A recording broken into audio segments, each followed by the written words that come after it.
Please join me in welcoming the 2014 recipient of the Chancellor's Medal for Distinguished Service, carrying the university mace and leading our procession, Dr. Michelle Pugnair.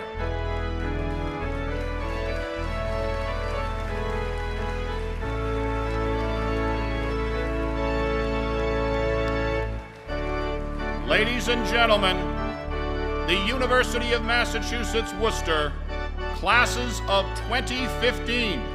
Let's first welcome the graduates of the Graduate School of Nursing.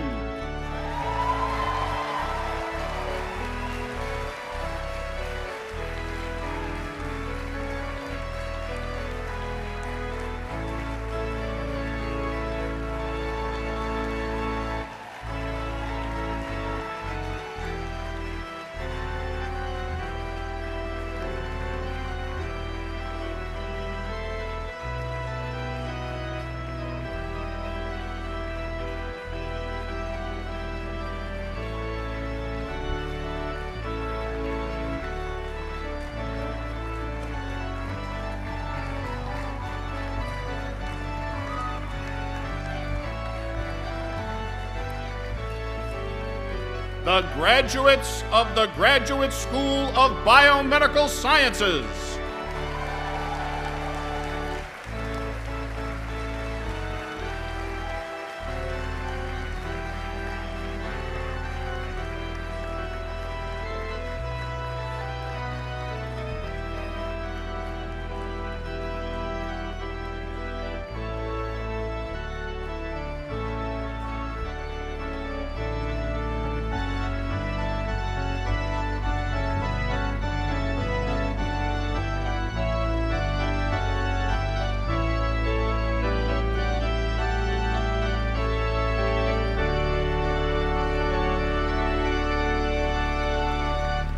The graduates of the School of Medicine.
Led by the student-selected faculty marshals, Dr. Stephen Hatch and Dr. Kenneth Peterson. Please welcome the faculty of the University of Massachusetts, Worcester.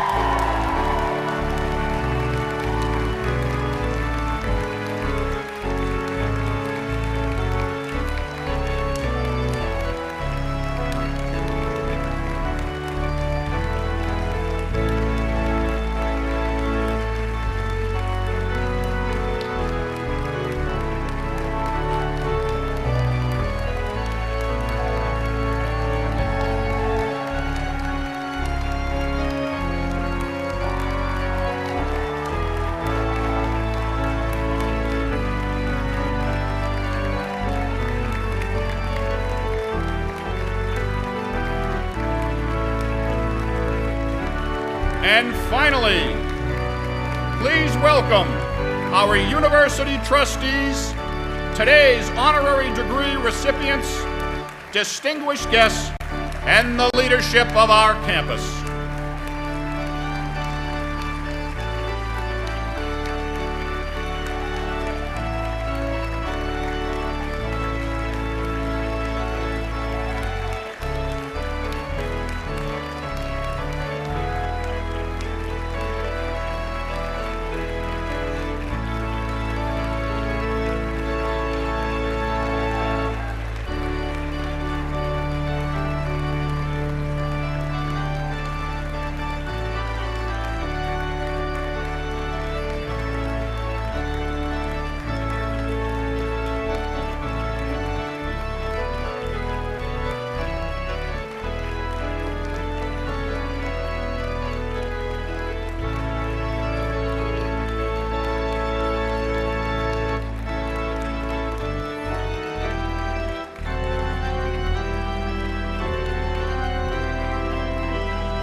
Please join me in welcoming our Chancellor, Michael F. Collins, who will open the main ceremony.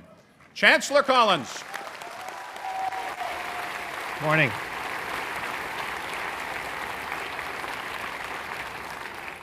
Greetings. I hereby declare the 42nd annual commencement exercises of the University of Massachusetts Worcester officially open.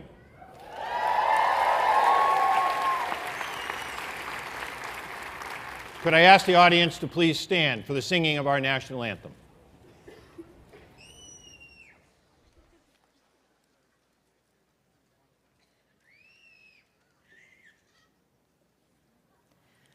Oh, say, can you see by the dawn's early light what so proudly we hailed at the twilight's last gleaming, whose broad stripes and bright stars through the perilous fight o'er the ramparts we watched were so gallantly streaming, and the rocket's red glare, the bombs bursting in air, gave proof through the night that our flag was still there.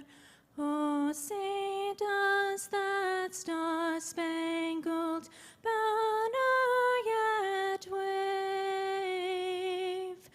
o'er the land of the free and the home of the brave?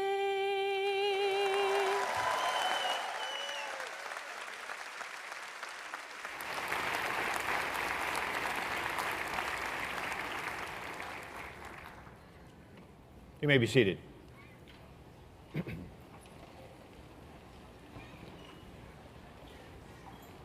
I'm pleased to be the first to officially salute UMass Worcester's classes of 2015.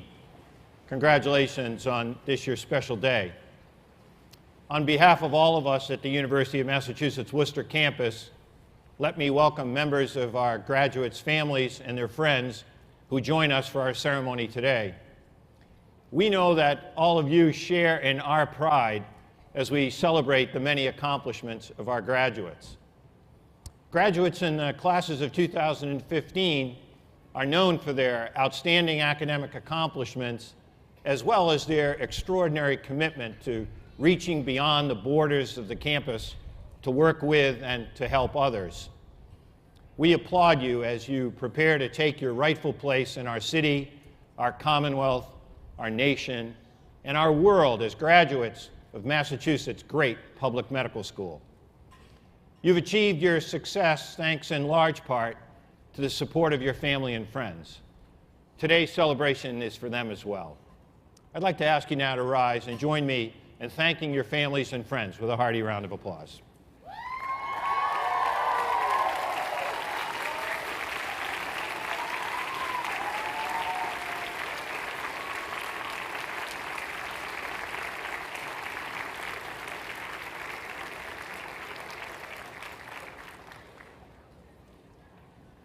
It's important to recognize those who cannot be with us today because they were called to duty as members of the United States Armed Forces, serving our country around the world.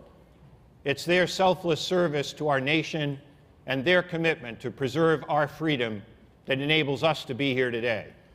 Our thoughts and prayers are with them and with the members of their families. We're so pleased to be joined today by members of our university's Board of Trustees, including Margaret Exaferis, our student trustee Patrick Lowe, and trustee Zoila Gomez. I invite trustee Gomez to the lectern now to bring greetings from the Board of Trustees. Trustee Gomez.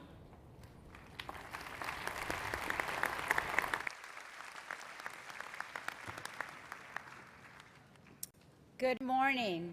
I bring greetings from the Board of Trustees, and I am very proud and happy to be here with you today, and I congratulate you on your day today. This is a great day, and I stand with you. Thank you.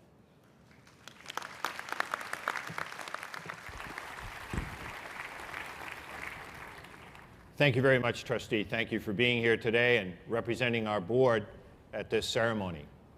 We're also joined by President Robert Kunrrads, President of the University of Massachusetts, and it gives me great pleasure to invite the President to bring greetings on behalf of our university system. President Kunrrads.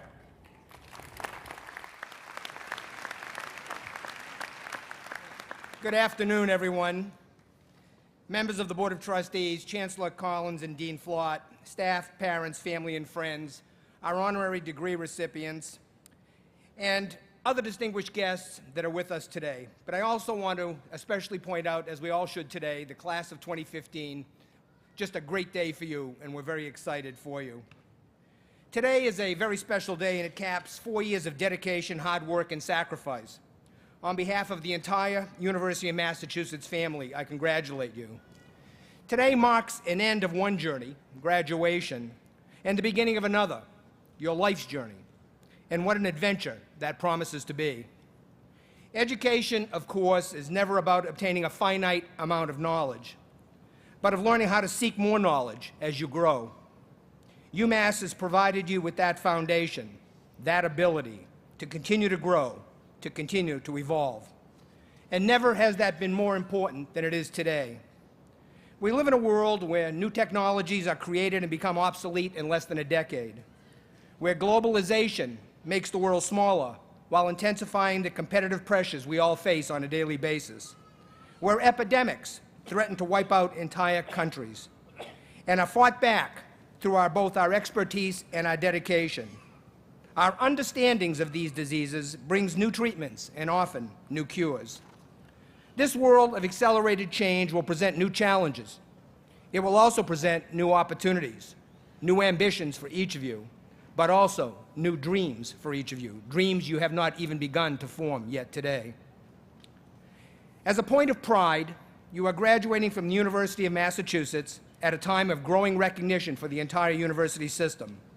We've been named the #1 public university in all of New England by the National Science Foundation and one of the top 100 universities in the world by the Times of London. You take home a degree from a medical school that is one of the top institutions in the nation for primary care and internationally recognized as a major research center and leader in the life sciences. Let me end by applauding the faculty members here who responded to the Ebola crisis, who dedicated themselves to helping the people of Liberia overcome one of the worst Ebola outbreaks in our history. This unselfishness, dedication, and professionalism, so reflective of this campus, made us all proud to be associated with the university and with the Worcester campus specifically. As you move on to the next phase of your life and careers, I know you will go out and do great things. You'll make a name for yourself for the work you do to make the nation healthier and more innovative. Enjoy your personal life's journey. As you move along your path, remember the University of Massachusetts Worcester, where it all started. Good luck, graduates. Congratulations again.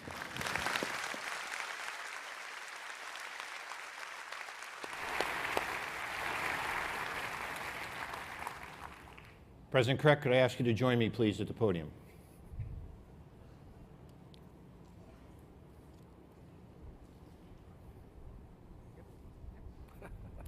Thank you.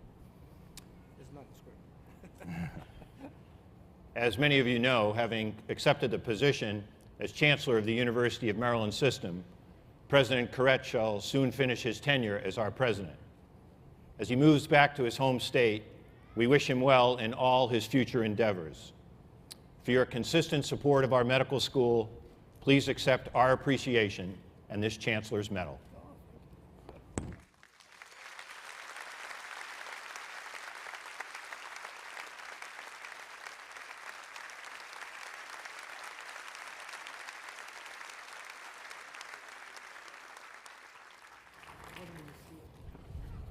I'd also like to welcome a wonderful advocate for our medical school in the city of Worcester, State Senate Majority Leader Harriet Chandler, who joins us today.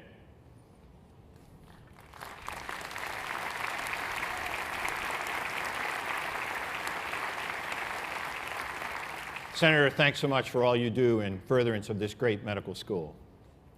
Lastly, I want to recognize the leadership team of our clinical partner, UMass Memorial Healthcare, Dr. Eric Dixon, President and CEO, and Mr. Patrick Muldoon, President of our Medical Center.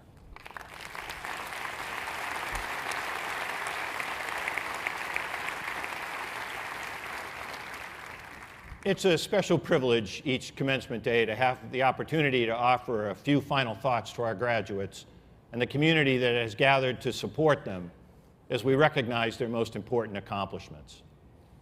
Our faculty and students continue to demonstrate their keen intellect, compassion, and skills at innovation as they receive numerous accolades for their scholarly contributions. Could I ask the members of our faculty who are present today to rise and be recognized?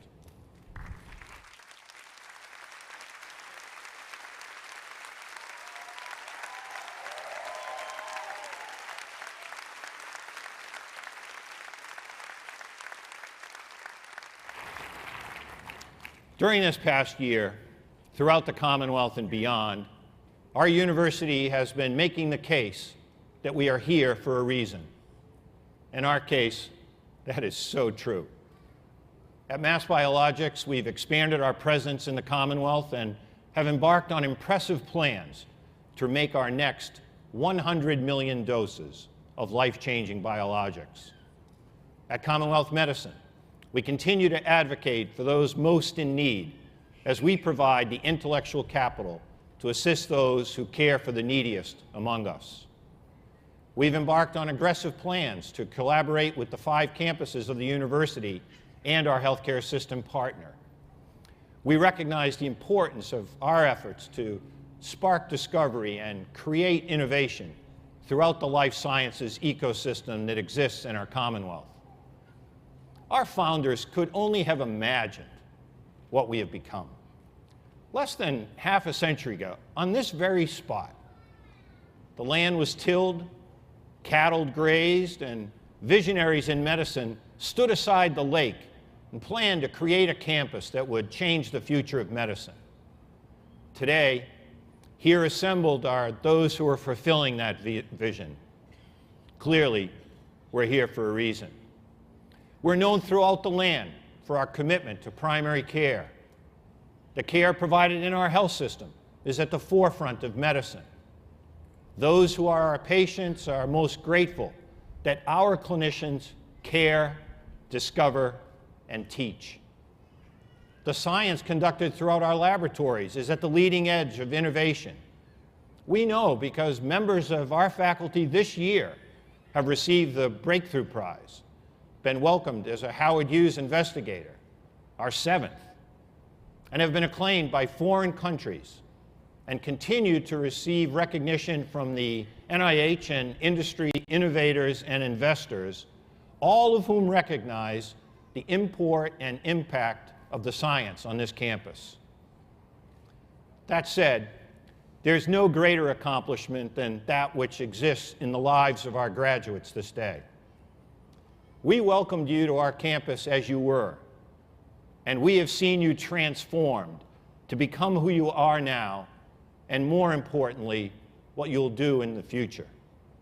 You shall become those who will fulfill the vision of our founders, the vision our founders had for our graduates, and you'll do so in places they could have never contemplated. In each and every encounter throughout your careers, you shall represent what is great about this very special place. And through your actions, you shall make it even greater. In recent encounters with caregivers and patients, I've heard simple, yet very poignant stories that touch the lives of those dear to them. In one instance, it was about the young granddaughter who took the time to help her grandfather button his sweater. You see, his fingers could just not accomplish this task. Together, they embraced as the reality of life's limitations embraced them. In another, a young child grabbed some little flowers from the ground and offered them to an officer who was helping her and her mom find her way after visiting a family member. In the lost, a son told his dad that it was okay that they couldn't go out that day to build a snowman. See, his dad had ALS, and the little boy comforted his father as they held hands and were consumed by the blizzard of disease that would soon end their life together. These were simple acts of kindness, moments that have cast images that will last forever. So as you walk from this campus today, you've accomplished so much. You are graduates in professions that are respected and needed to change our world. It's clear to all that you're here for a reason. But please be guided by the idealism that brought you to our campus. Rebuff indifference wherever you see it and whenever you encounter it. Take your enormous intellect and gifts and bring them to change the course of history of disease. And as you do so, please remember that your simple acts of kindness may be the images that will last forever. Put your arms around a mentee in a lab. Encourage them that the next experiment may yield the results they need to complete their findings. Sit on the side of the bed. Dismiss the entourage that accompanies you and take a moment to hold the hand of your patients as you comfort them in their greatest moments of need.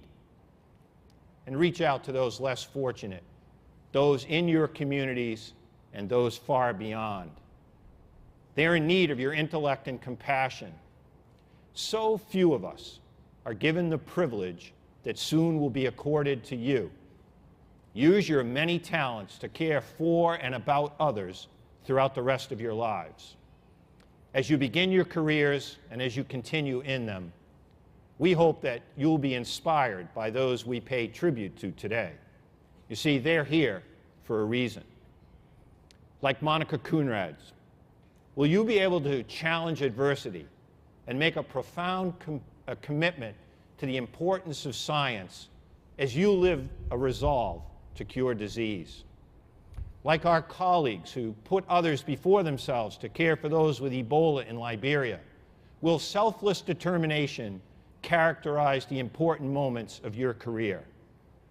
And like Victor Zhao, will a commitment to academic medicine, the health of populations, and intellectual colloquy compel you to be a thought leader for our nation? As you embark upon your bright futures, we shall watch with heightened anticipation for your many accomplishments. Please remain mindful that our communities, our Commonwealth, our nation, and indeed our world need you. We need your intellect and innovation. We need your care and compassion. We need your humility, your humanity, and your kindness. And all the while, know that we will take great pride in recognizing you as one of our own. You see, you're here for a reason. Congratulations.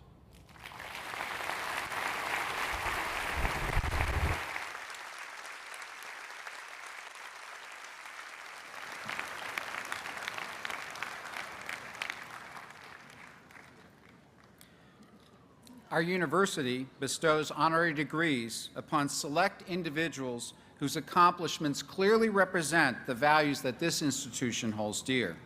Today, we present honorary degrees to Dr. Victor J. Zhao and Monica Kunrrads, and we will recognize the contributions of our colleagues from the academic consortium combating Ebola in Liberia. University President Robert Corrett will confer the honors.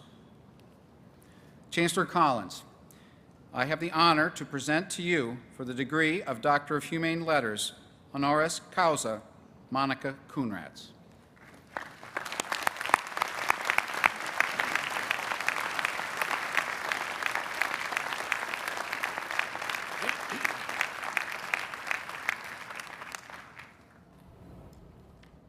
Grateful advocate, graceful leader, and above all, grace-filled mother.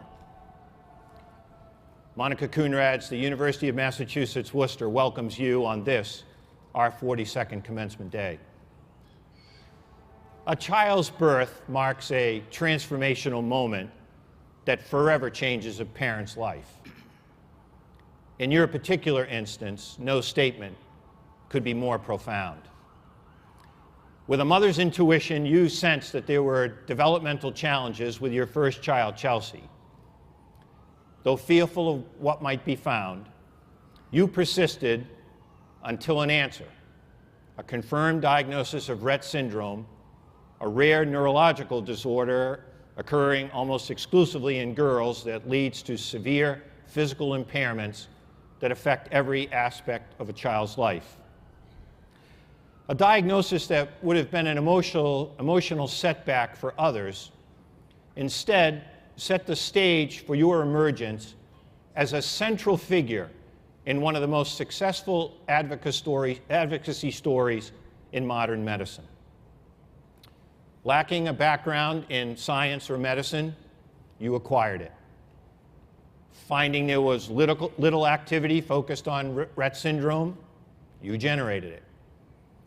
Realizing that resources for research into the disease were scant, you advocated for them. Recognizing that research was yielding promising discoveries, you promoted them. Understanding that all those affected by Rett syndrome needed a champion, you became it. Ignited by the spark of love and fueled by the flame of devotion, you embarked on a personal journey, 16 years in the making, during which time you have founded 2 leading advocacy organizations and raised more than $41 million to support seminal discovery.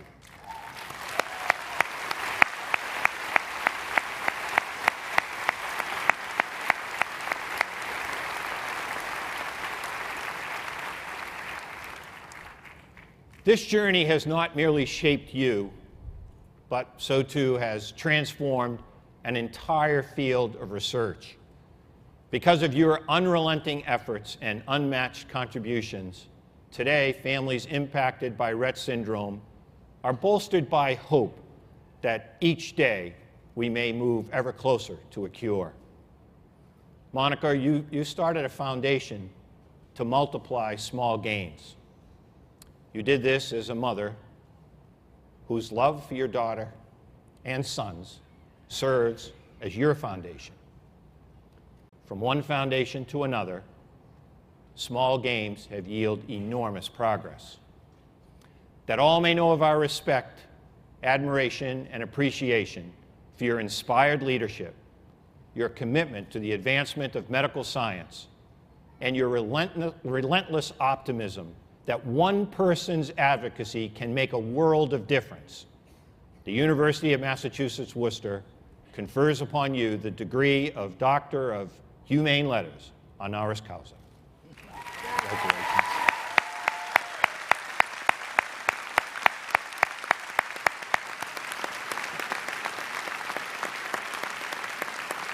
Monica Kunrrads.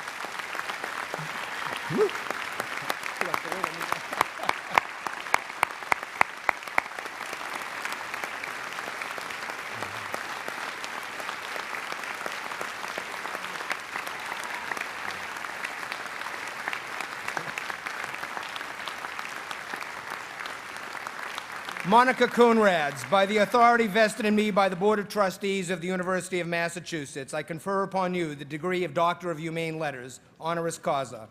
In accordance with usual custom, you are entitled to all the rights and privileges which pertain to this degree here and elsewhere. In token whereof, we award you this diploma and invest you with the hood of a Doctor of Humane Letters. Congratulations on behalf of the University of Massachusetts.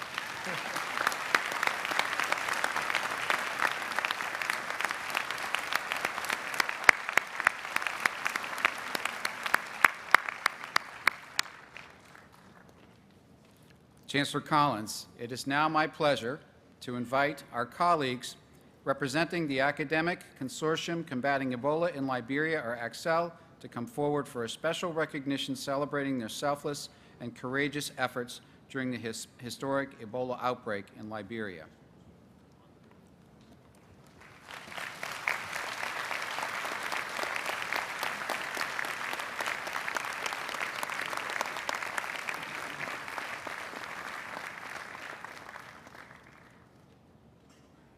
During times of crisis, all too often we erect artificial barriers to create distance from the problems beyond. So it was with the Ebola crisis.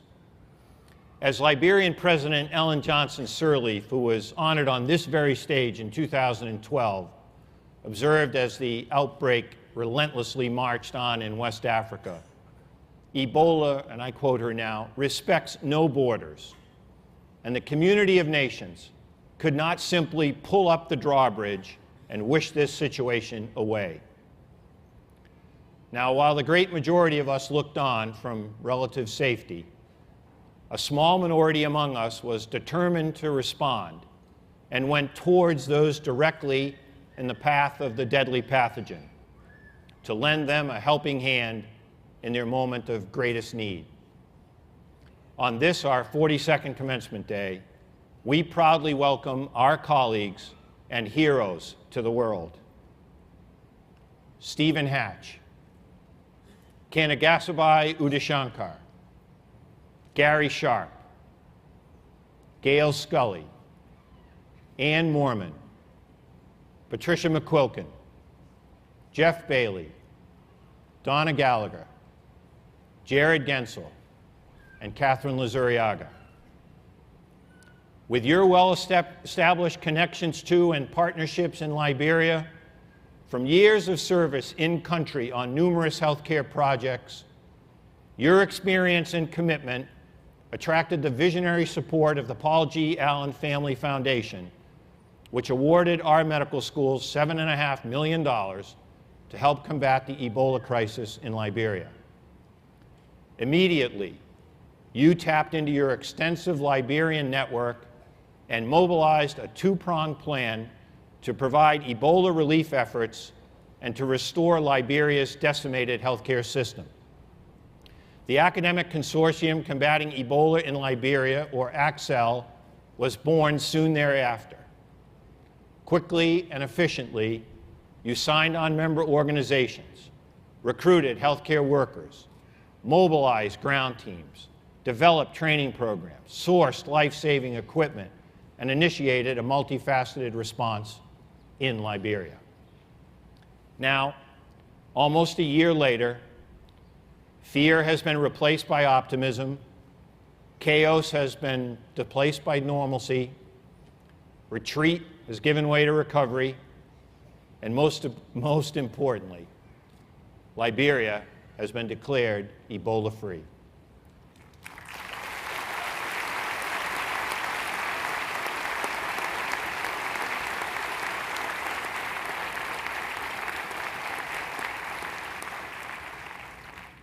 Through the darkest nights of the outbreak and during these hopeful days of rebuilding, you have been a constant presence in Liberia, serving as advocates for hope, ambassadors of health, and agents of healing. By responding to an invisible disease, you have become the most visible of humanitarians. That all may know of our gratitude for your efforts, we salute your commitment, celebrate your courage, and honor your heroism. Please accept this gift, an example of which I will present to Dr. Luzuriaga. May it be a constant reminder of the highest esteem we have for your noblest of actions.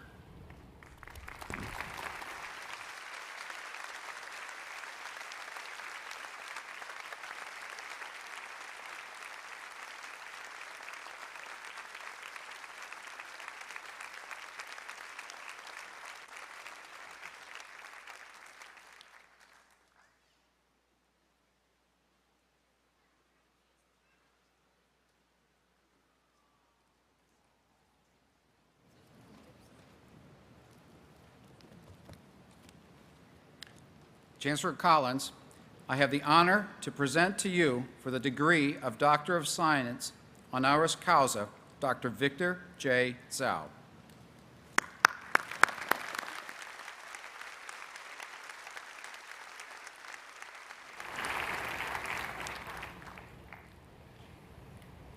An expert cardiologist who mends hearts, a pioneering researcher who promotes healthy hearts, and now a global leader whose mind is at the heart of a healthier future. Dr. Victor Zhao, the University of Massachusetts Worcester welcomes you on this, our 42nd commencement day. From the earliest days as a physician scientist, your hands have touched the hearts of patients everywhere. Your novel insights into cardiovascular medicine laid the foundation for the development of medications which today are prescribed the world over to help treat the challenges of hypertension and congestive heart failure. Your previous leadership posts at some of the most preeminent medical institutions in the nation, Harvard, Stanford, and Duke, have positioned you as a leading mind in the heart of our medical profession. As president of the Institute of Medicine, you preside over the health arm of the National Academies, trusted since 1970 to provide policymakers, health professionals, and the public at large with trusted analysis and recommendations on the most pressing health issues that confront our communities at home and bind us to nations abroad. There is but one leader of the Institute of Medicine who can institute an innovative vision that responds to the global health challenges of the day. Victor Zhao, as the hearts of your patients once benefited from the work of your hands, now the health of our global communities will benefit from the contributions of your mind. At the core of all that you do is an unrelenting, uncompromising, and unyielding drive to make a difference. Your humanity grounds you, your passion propels you, your mission sustains you, your vision distinguishes you, and your heart defines you. In the years ahead, the health of our profession, this nation, and our globe will be defined in large part by your stewardship of the Institute of Medicine. That all may know of the highest esteem we have for you as a cardiologist who has promoted healthy hearts, a leader in academic medicine who continues to advocate for healthy communities, and now as president of the Institute of Medicine, who will lead us to a healthier future. The University of Massachusetts Worcester confers upon you the degree of Doctor of Science honoris causa.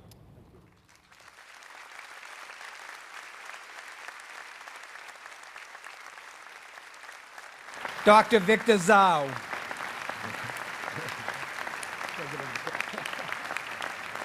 Dr. Victor Zhao, by the authority vested in me by the Board of Trustees of the University of Massachusetts, I confer upon you the degree of Doctor of Science honoris causa. In accordance with usual custom, you are entitled to all the rights and privileges which pertain to this degree here and elsewhere. In token whereof, we award you this diploma and invest you with the hood of a Doctor of Science. Congratulations on behalf of the University of Massachusetts.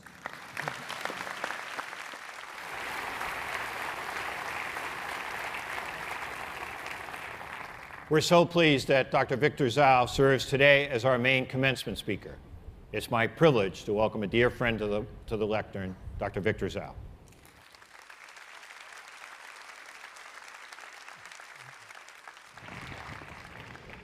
Thank you, Chancellor Collins, President Kunrrads, member, staff, faculty, and students. Thank you for inviting me to be your commencement speaker today. It is a great honor to be here. Class of 2015, first, congratulations on reaching this very important milestone of your career. You work hard, and today you should celebrate all that you have accomplished over the last several years. Congratulations to families, parents who've offered support, friends, offered encouragement and guidance to everyone who came here today to celebrate the tremendous achievement of your loved ones. You should be very proud. If I can give you a round of applause.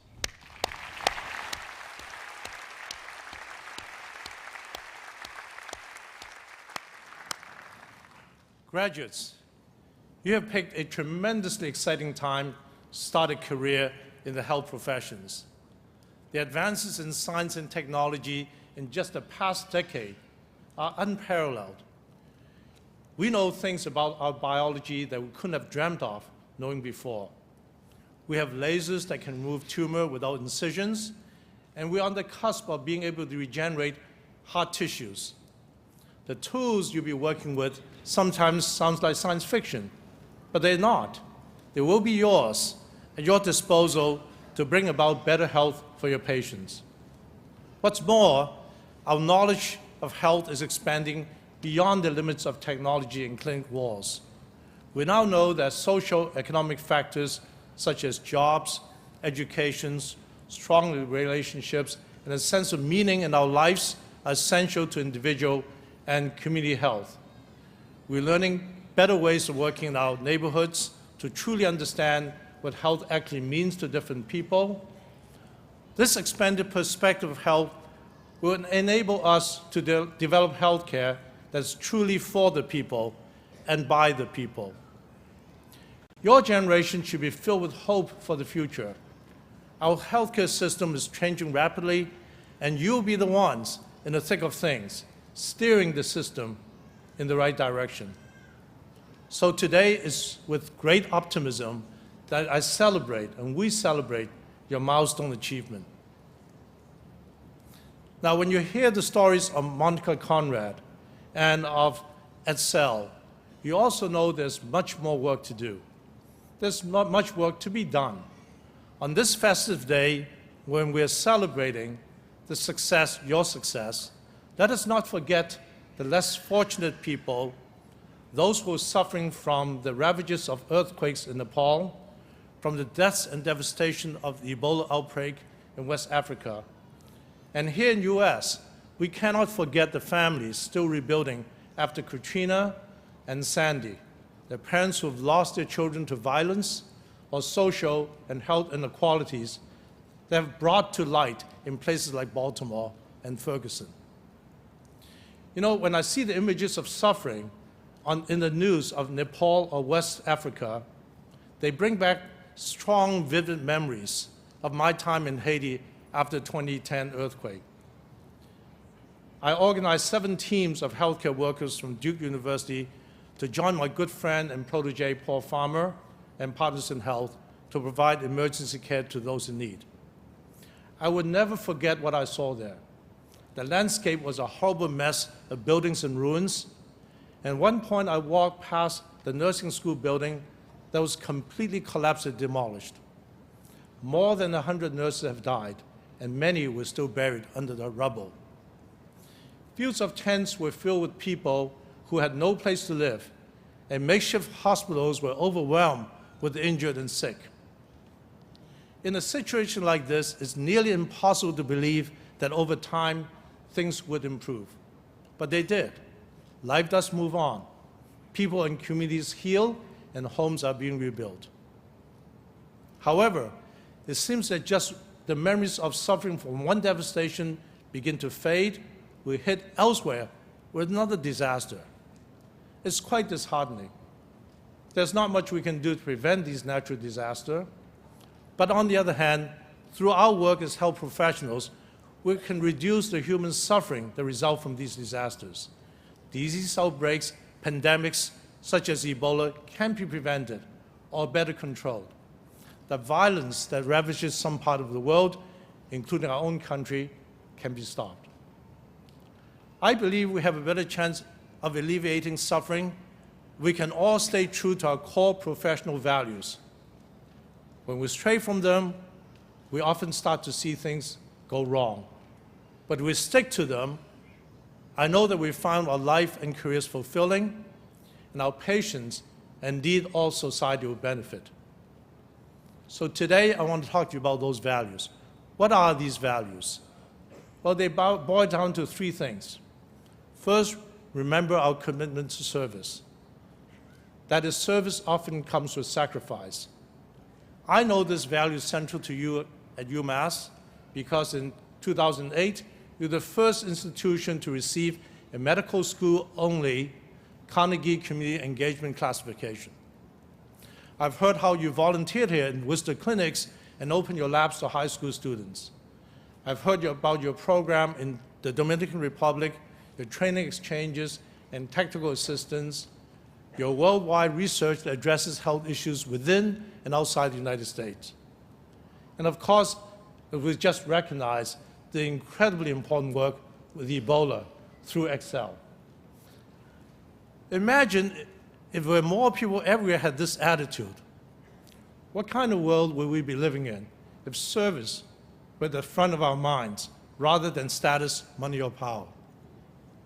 Martin Luther King Jr. once said, "Human progress is neither automatic nor inevitable.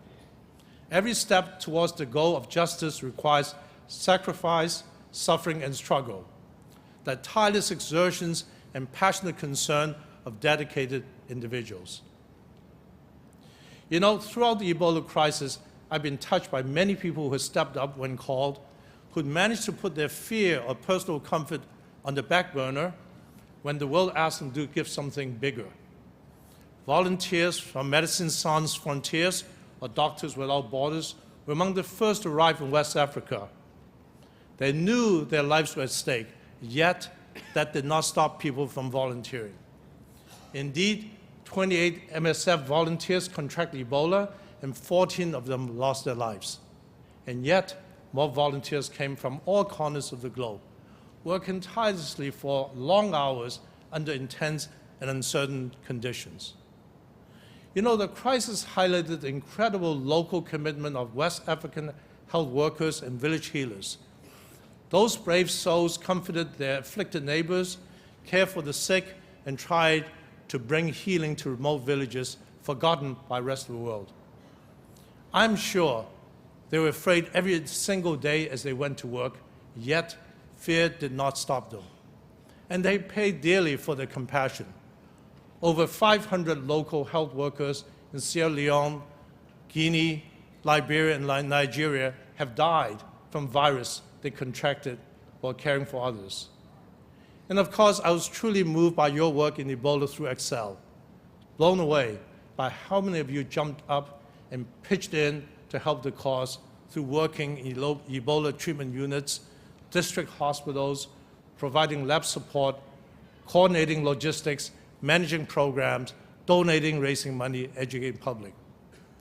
I applaud all of you for your commitment to helping your global neighbors, whether you went to Liberia or helped with the efforts. So at this point, I really like to applaud Excel, and really all of you should be so proud.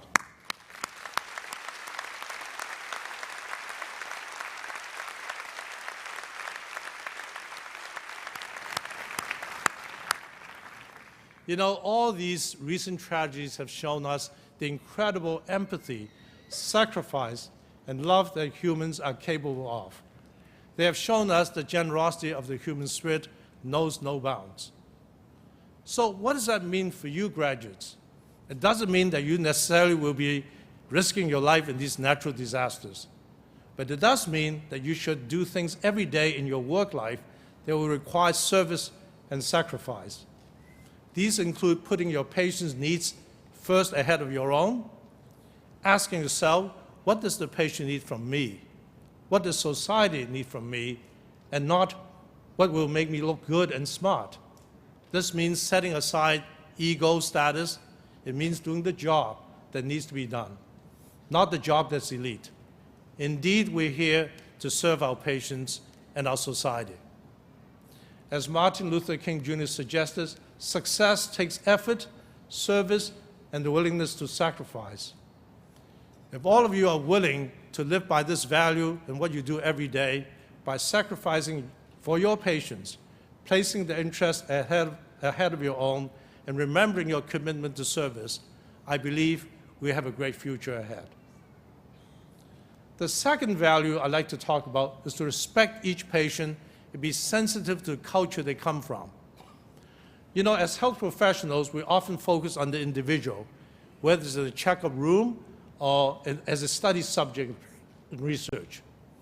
Well, we all know from personal experience that, in fact, patients are deeply impacted, influenced by their relationships.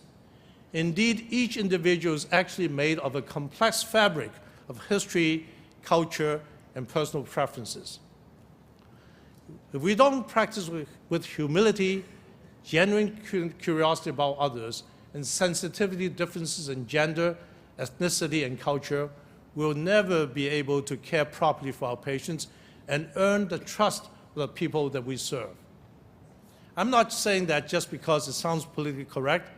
History has shown us time and time again that when we don't take this to heart, we fail. Again, Ebola crisis is a stark example of what happens when one misunderstands culture and fails to recognize that the way that humans love and comfort each other in difficult times vary greatly between cultures. We, as health professionals, tend to treat only the biologic side of patient.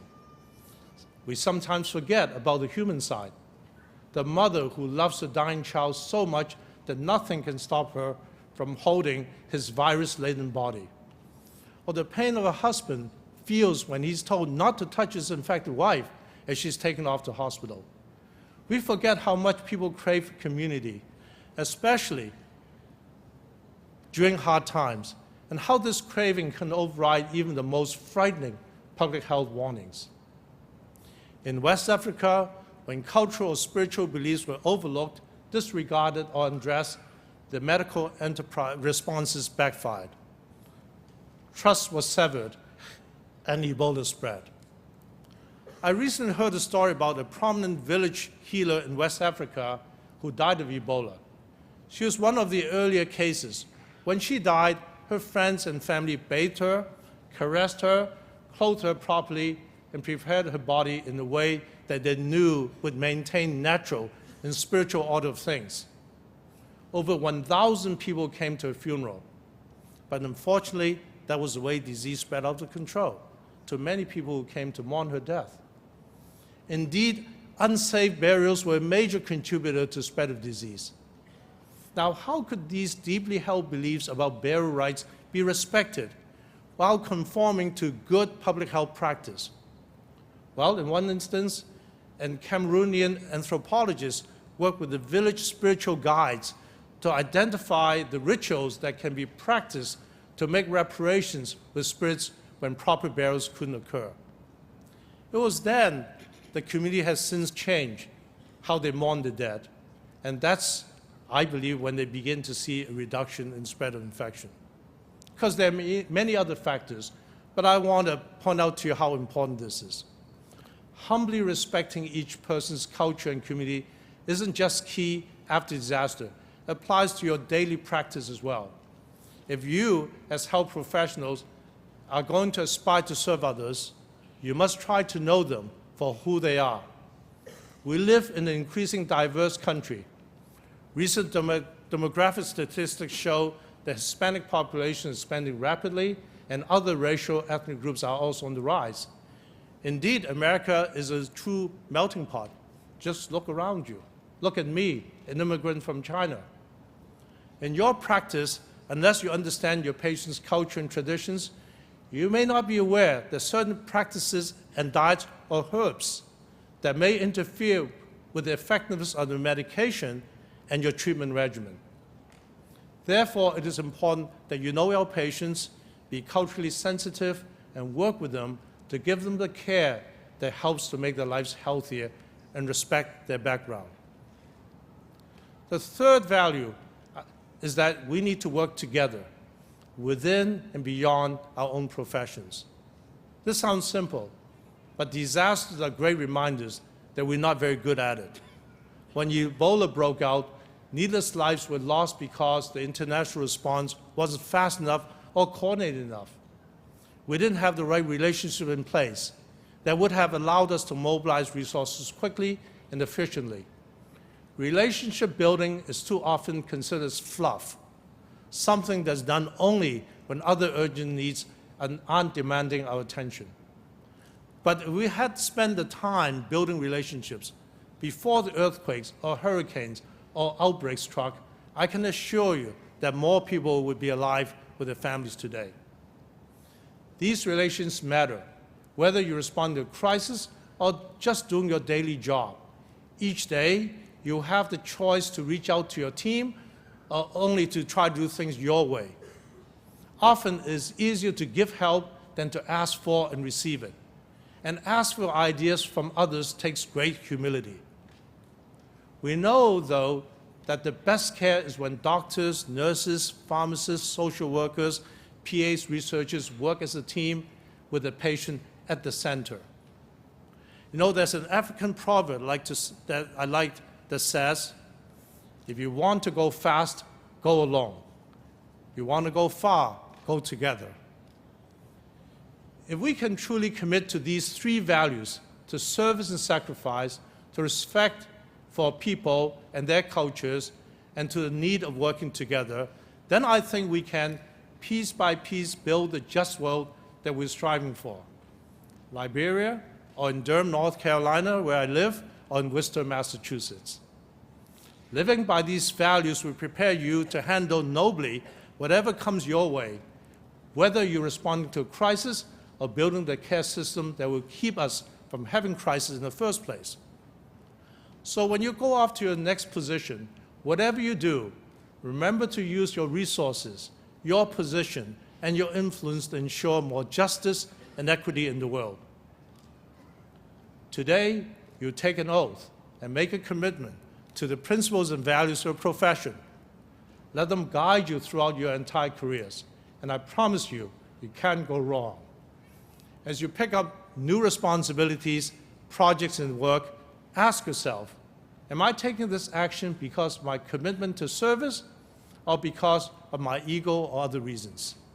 Am I respecting people around me for who they are rather than who I want them to be? Have I asked enough people to help?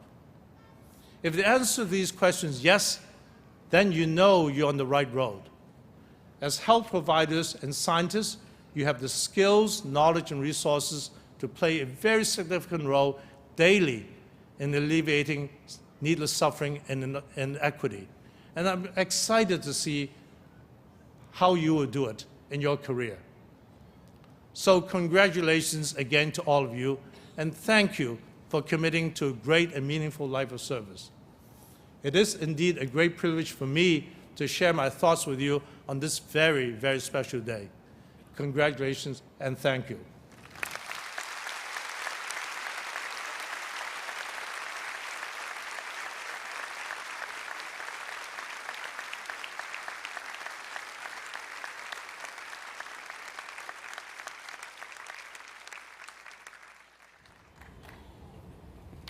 Thank you very much, Dr. Zhao. It's a privilege to have you on our campus today. We've now come to a most important part of our ceremony, the conferral of degrees and certificates of advanced graduate study to the students of the University of Massachusetts, Worcester. It's my pleasure to invite Dr. Paulette Seymour Root, Dean of the Graduate School of Nursing, to the lectern. Dean Seymour Root.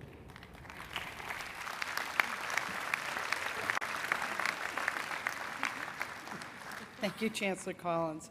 It's my pleasure at this time to introduce to you the class speaker for the graduates of 2015 from the Graduate School of Nursing. Would Elizabeth H. Terhune please join me at the podium?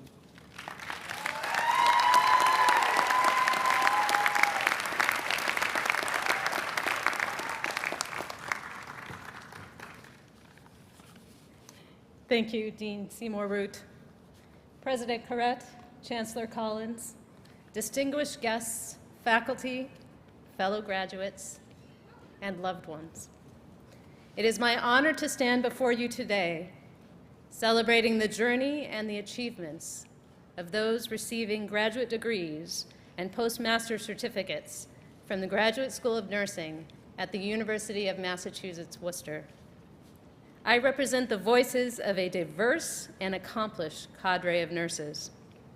Through unique visions and studies in critical inquiry and analysis, and advocacy for evidence-based population and patient-based care, we extend access, depth, and presence as clinicians, educators, and scientists.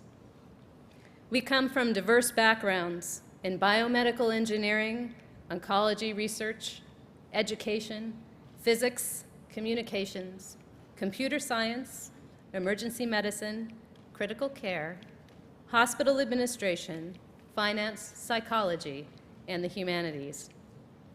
We create original research and define cutting-edge, evidence-based practice in areas such as advanced care planning, post-psychiatric discharge care, care delivery for childhood obesity through community health centers, policy analyses on opioid overdose in the Commonwealth, sleep apnea, simulation education for caregivers of children with type 1 diabetes, and family experiences with ICU bedside rounds, to name just a few. We have never walked alone in the intensity and demands of the challenges before us. We have benefited tremendously from one another, enriched by the integrated learning communities on this campus and under the guidance of mentors whose humanity and clinical gifts inspire and ripple from the care that we provide. We have shared in common the belief and sustained support of our faculty, administrators, and preceptors, who often held the vision of who we could be and what we had to offer at the table, even when we struggled to remember. We can counsel and treat, but we also know how to show up, how to listen, when to hold, and when to speak.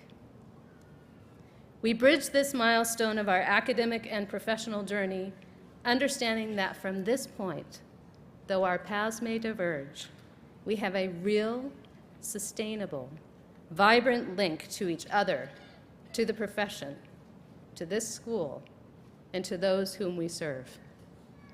And we have not done this alone. For each of us, there are patients whose stories carry us, and places where our learning felt raw and yet afforded us some of our most important lessons in providing care and patient advocacy. With those I represent today, I would like to take a moment to acknowledge all who helped us to hold our visions, collective and individual, during our work here. From each of us to each of you, present in body and in spirit, our gratitude for all that you have inspired, done, held, and supported in the process. To my fellow graduates, congratulations. We have made it here with deep conviction, great strength, and a continued commitment toward improving and reshaping healthcare through advanced practice nursing, leadership, and advocacy. I look forward with great excitement to see what our futures hold. Congratulations, and thank you.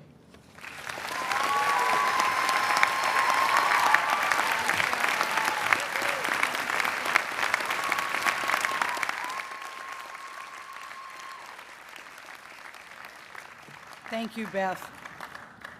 President Kunrrads, I have the honor to present the candidates who have satisfied the requirements for the Master of Science, the Postmaster's Certificate, the Doctor of Nursing Practice, and the Doctor of Philosophy degrees in nursing. Will the candidates please rise? By the authority vested in me by the Board of Trustees of the University of Massachusetts, I confer upon each of you the degree recommended by the faculty of the Graduate School of Nursing. In accordance with usual custom, you as individuals are entitled to all the rights and privileges which pertain to these degrees here and elsewhere. Congratulations, candidates.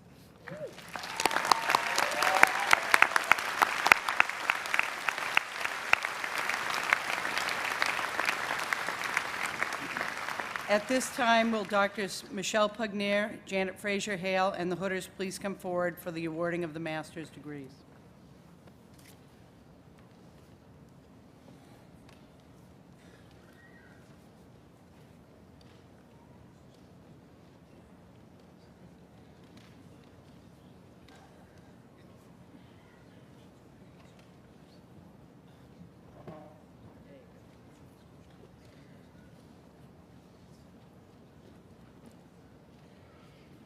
Master's degrees are awarded to Tamara Brennan.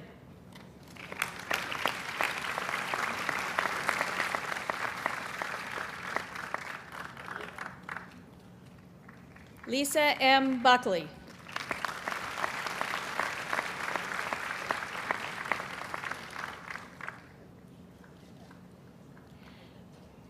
Noah Chappell.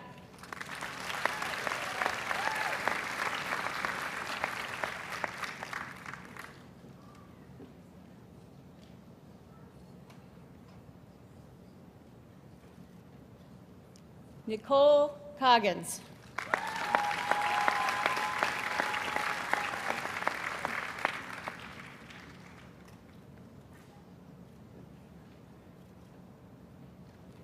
Kathleen Joyce Cooney.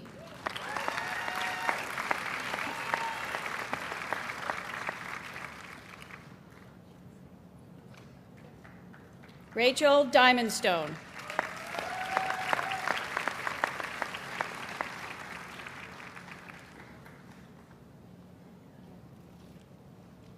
Michelle R. Epstein.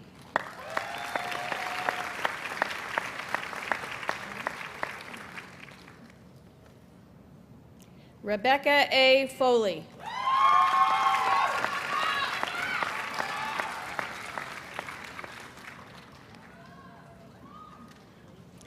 Heather L. Galanska.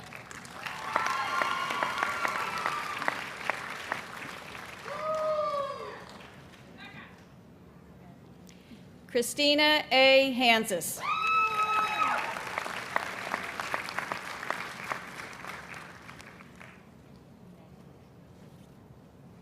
Deborah M. Jean-Baptiste.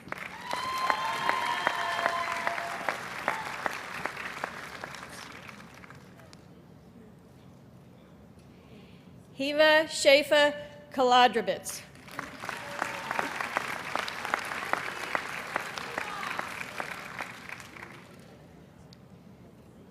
Shira Rebecca Levian.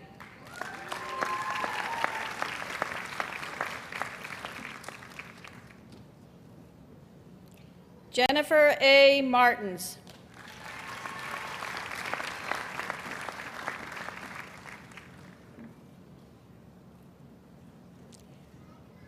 Jennifer Lynn McKenzie.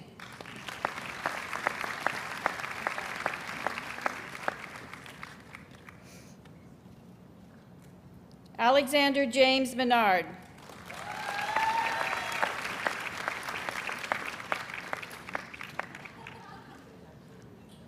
Catherine Elizabeth Pereira.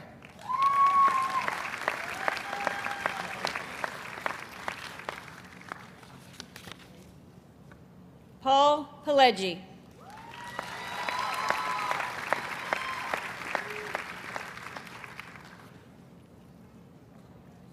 Jackie Raymond.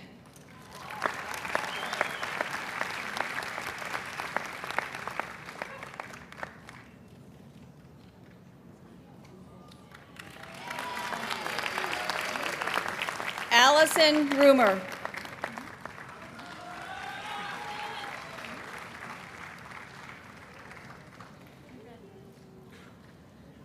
Darshani D. Sankar.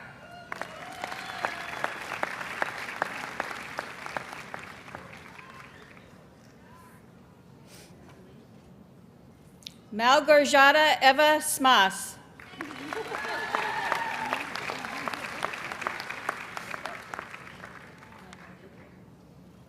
Michael James Spiros.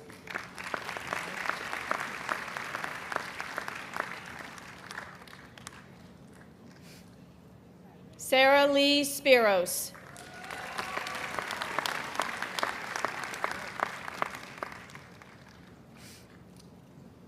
Jennifer Ann Stanhope.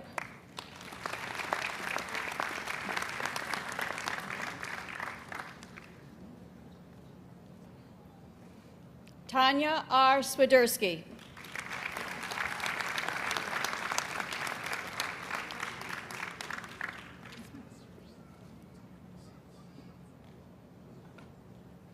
What about the...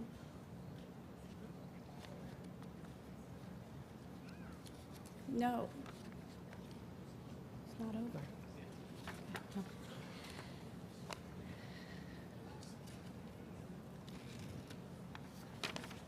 I know, they're ahead of you.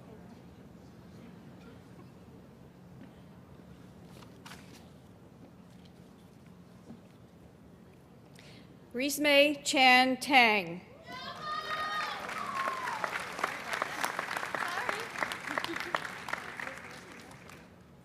Emily M. Tara.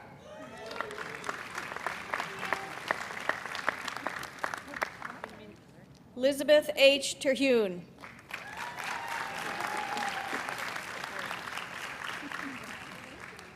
Lindsay Paige Toolings.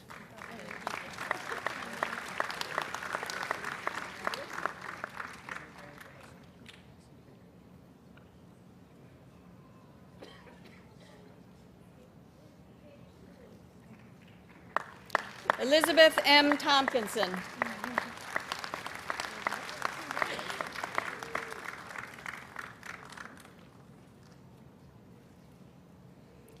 Joseph A. Vasquez.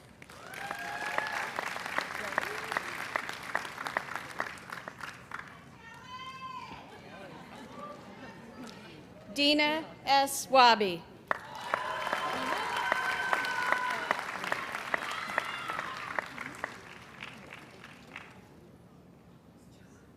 Stephanie Christine Walters.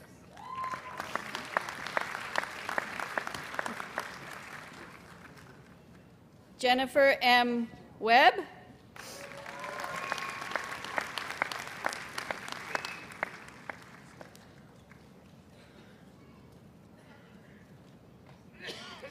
Stephanie Francis Weibel.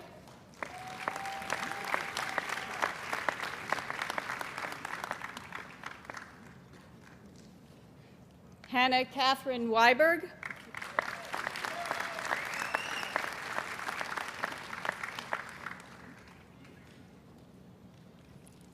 Hannah Marie Zorek.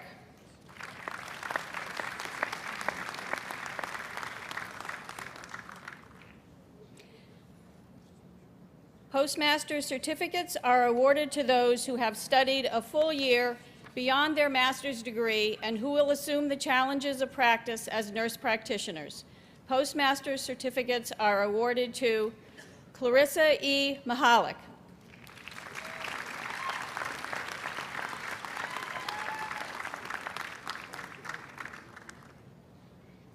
Jackie Rodriguez,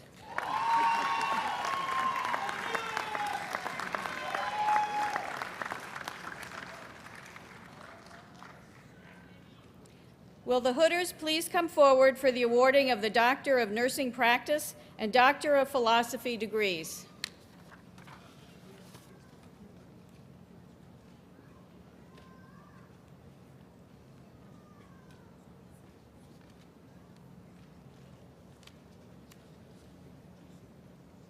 The Hooders. 10.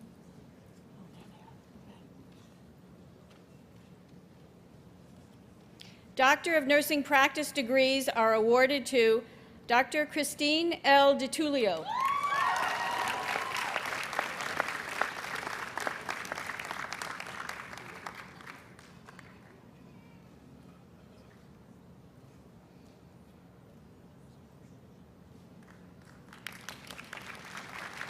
Dr. Aminam Ekware,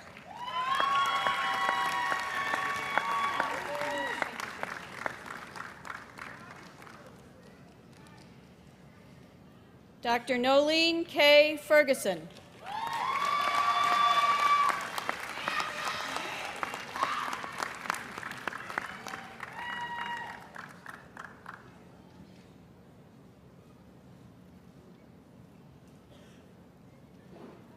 Dr. Kristen J. Hennessy,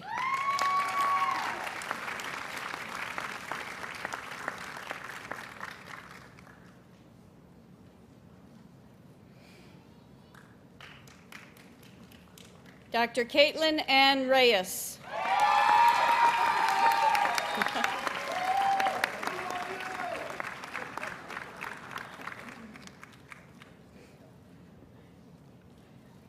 Dr. Molly Zoe Rivest,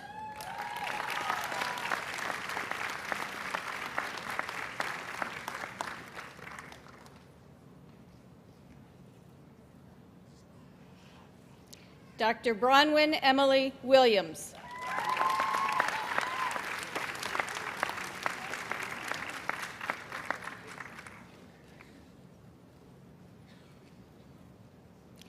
Doctor of Philosophy degrees in nursing are awarded to Dr. Sean Cody.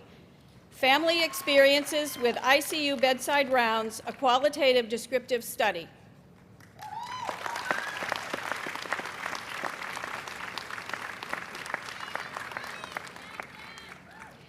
Dr. Margaret Emmons, Exploring the Enteral Feeding Practices Used by Critical Care Nurses.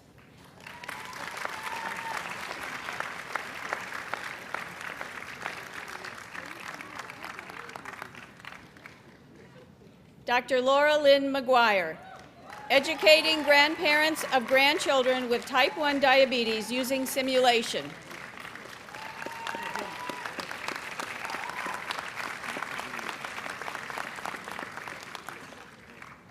Dr. Kathleen J. Menard, Experience of Women with a Diagnosis of Obstructive Sleep Apnea.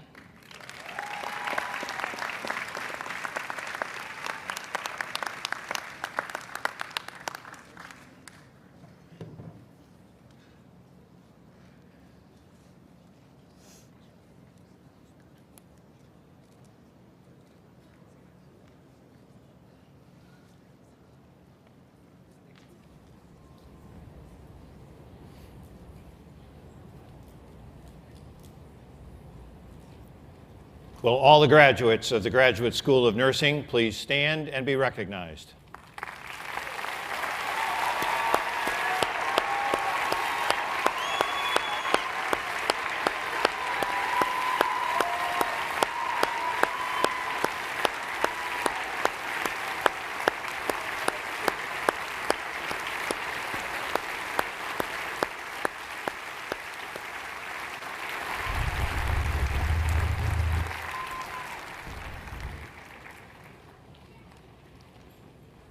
Dean Paulette Seymour Root, would you please join me at the podium?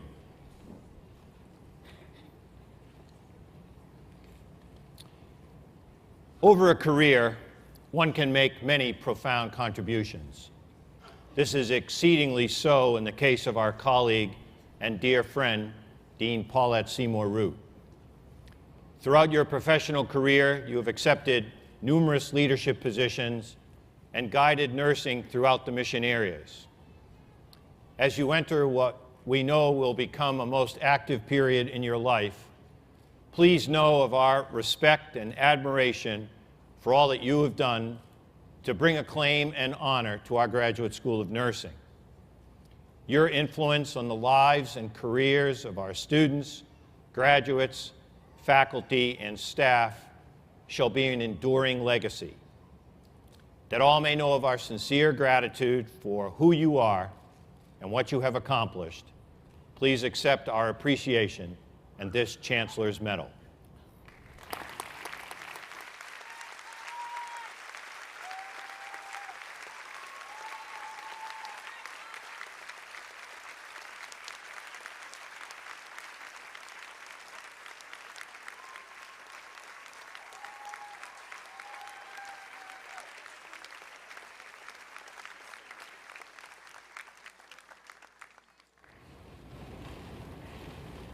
It is my pleasure now to invite Dr. Anthony Carruthers, Dean of the Graduate School of Biomedical Sciences, to the lectern. Dean Carruthers.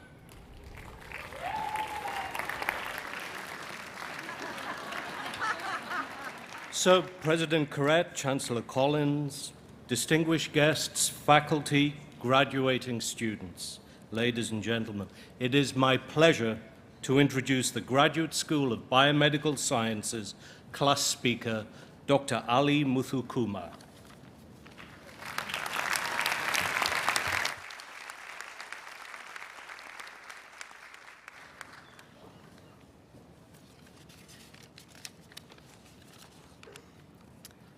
First and foremost, congratulations to the 2015 graduating class. It feels like it was only a short time ago that we began our adventures on this campus.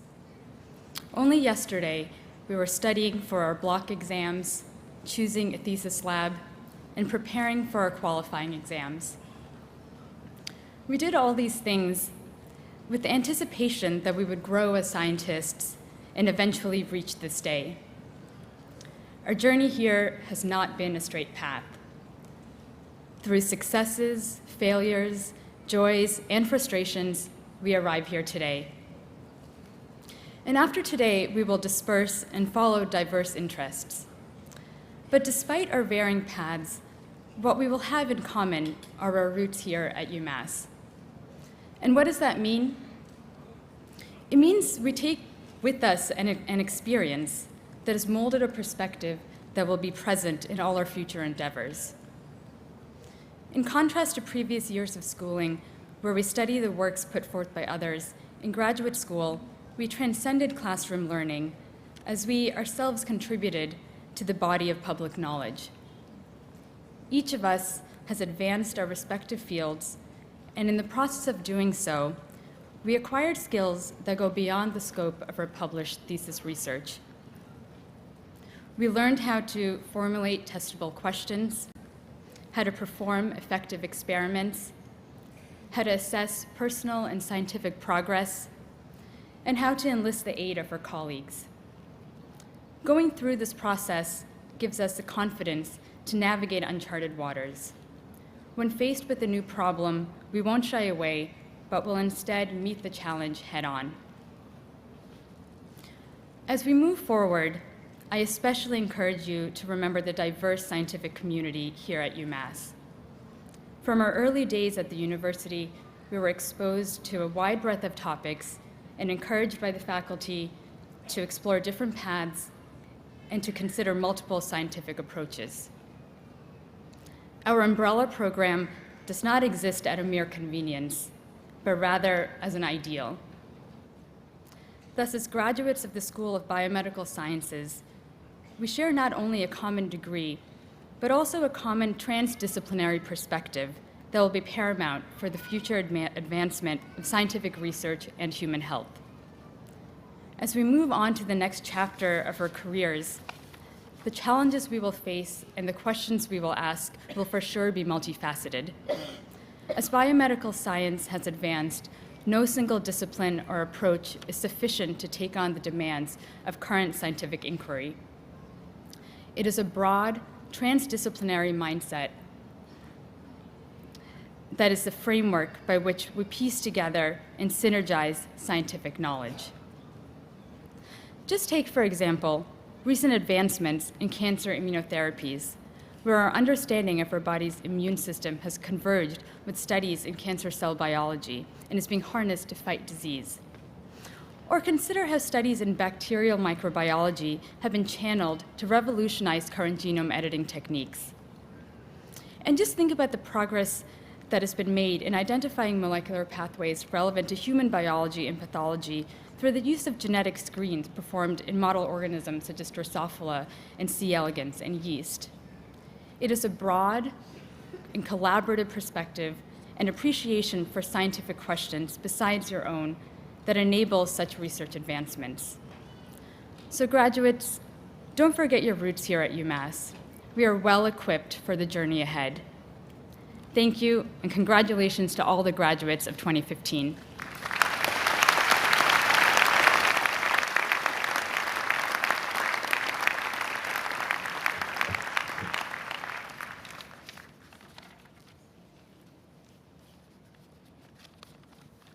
President Kunrrads, I have the honor to present the candidates who satisfied the requirements for the Doctor of Philosophy in Biomedical Sciences.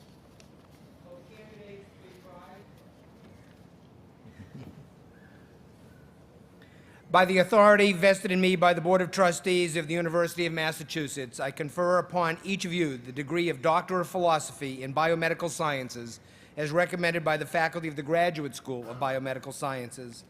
In accordance with usual custom, you as individuals are entitled to all the rights and privileges which pertain to this degree, both here and elsewhere. Congratulations, graduates.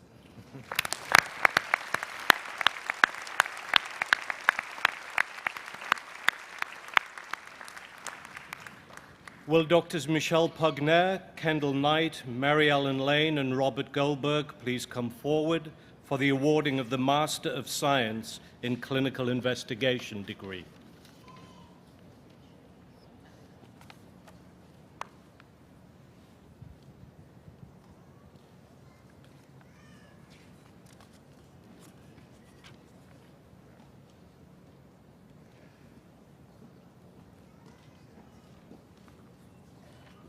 The Master of Science in Clinical Investigation degree is awarded to Nancy Byatt, excuse me. Rapid Access to Psychiatric Care in Depression Program, RAPID. Nancy, thank you. Tariana Little, Language Proficiency, Citizenship, and Food Insecurity among predominantly immigrant Caribbean Latinos in Massachusetts.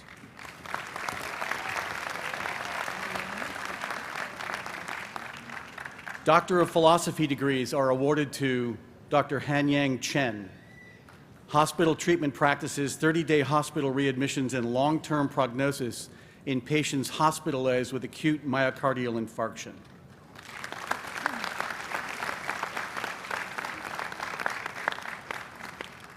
Dr. Christine Obrecht, Latent Variable Approaches for Understanding Heterogeneity in Depression.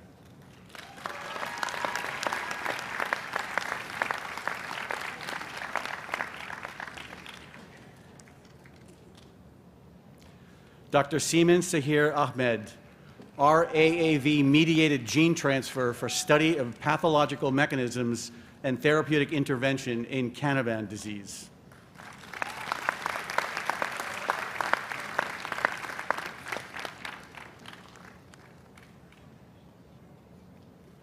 Dr. John Matthew Belton, the recombination enhancer modulates the conformation of chromosome 3 in budding yeast.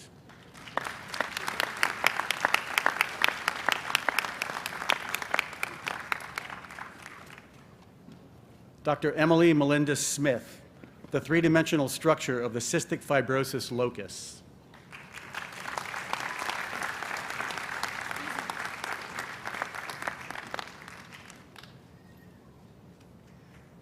Dr. Gwendolyn Bennett, chromatin regulators and DNA repair.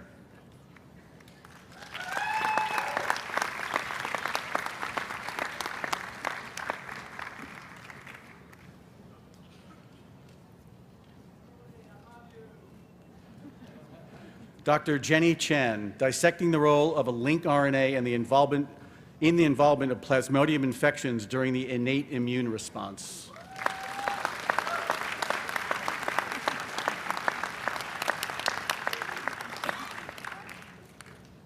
Dr. Cheng Chang, function and regulation of the alpha-6 integrins in mammary epithelial biology and breast cancer.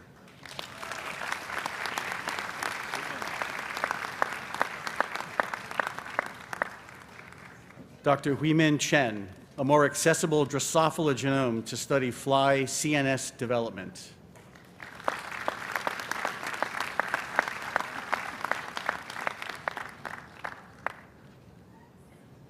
Dr. Ali Muthu Kumar, astrocyte neuron interactions regulate nervous system assembly and function.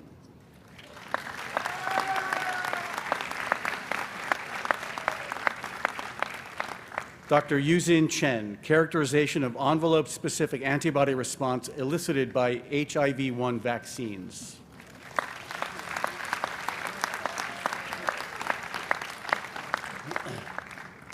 Dr. John J. Suschek III, characterization of innate immune pathways in DNA vaccine-induced antigen-specific immune responses.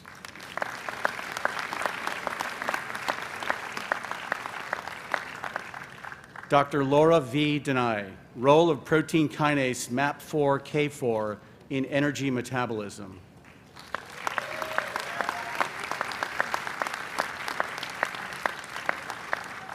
Dr. Derek DeConti, systematic analysis of duplications and deletions in the malaria parasite P. falciparum.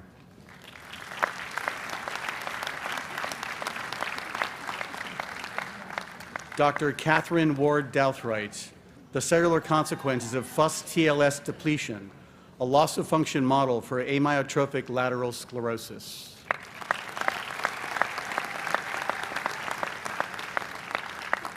Dr. Stephen Douthright, A Tale of Two Projects, Basis for Centrosome Amplifications After DNA Damage, and Practical Assessment of Photo Damage in Live Cell Imaging.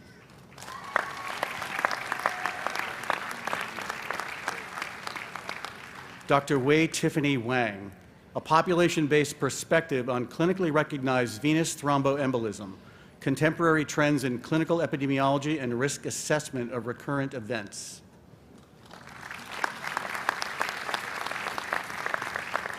Dr. Artem Boris Kudakov, amphiphilic degradable polymer hydroxyapatite composites as smart bone tissue engineering scaffolds. Dr. Justine Marie Landis, mechanistic analysis of differential signal transduction mediated by the insulin receptor substrate proteins IRS1 and IRS2.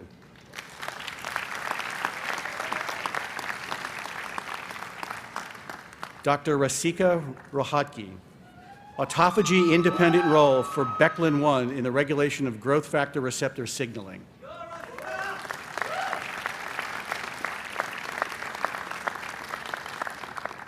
Dr. E. Min, timing and specificity of UPF1 association with elongating and terminating ribosomes in Saccharomyces cerevisiae.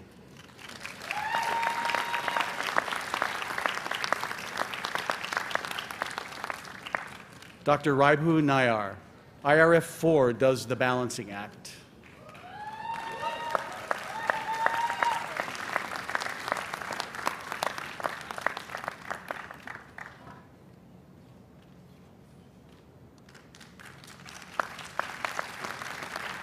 Dr. Camila Benedicto Pimentel, use of opioids for pain management in nursing homes.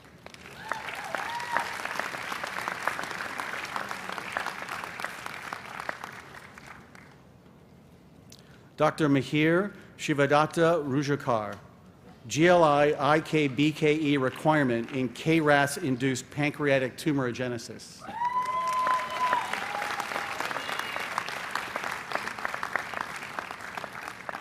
Dr. Teresa Rapasi, role of Mycobacterium tuberculosis-induced necrotic cell death of macrophages in the pathogenesis of pulmonary tuberculosis.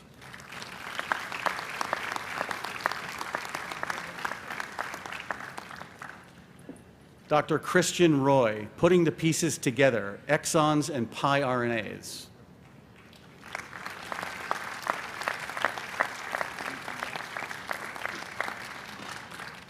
Dr. Eric Graham Smith, comparative effectiveness of lithium and valproate for suicide prevention and associations with non-suicide mortality.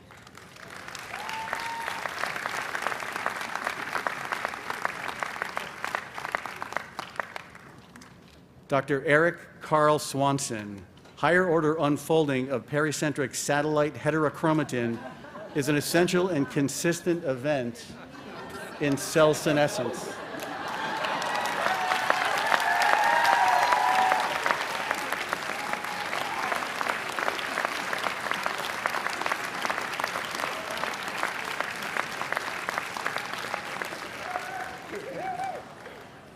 Dr.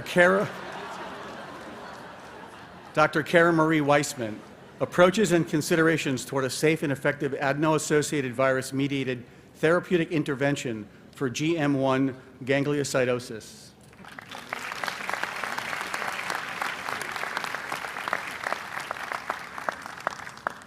Dr. Molly Wood, causal inference methods for assessing neurodevelopment in children following prenatal exposure to triptan medications.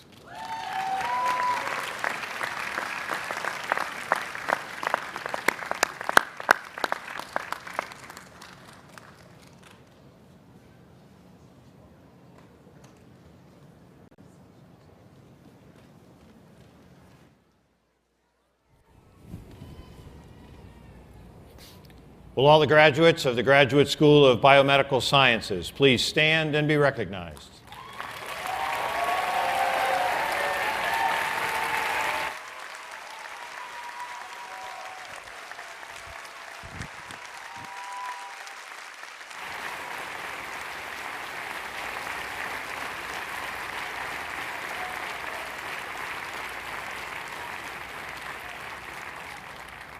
It is my pleasure now to invite the Dean of the School of Medicine, Terrence R. Flott, MD, to the lectern. Dean Flott.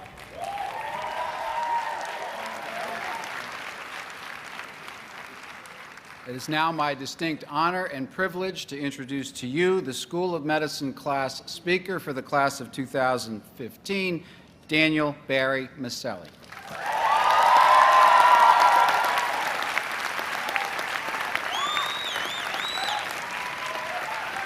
Hi, thank you. Sorry, I'm a little nervous, not about the speech, but I'm going down to Duke in a few weeks, and I was right about to ask Dr. Zhao if he'd be my roommate. Sounds good? I'm very clean.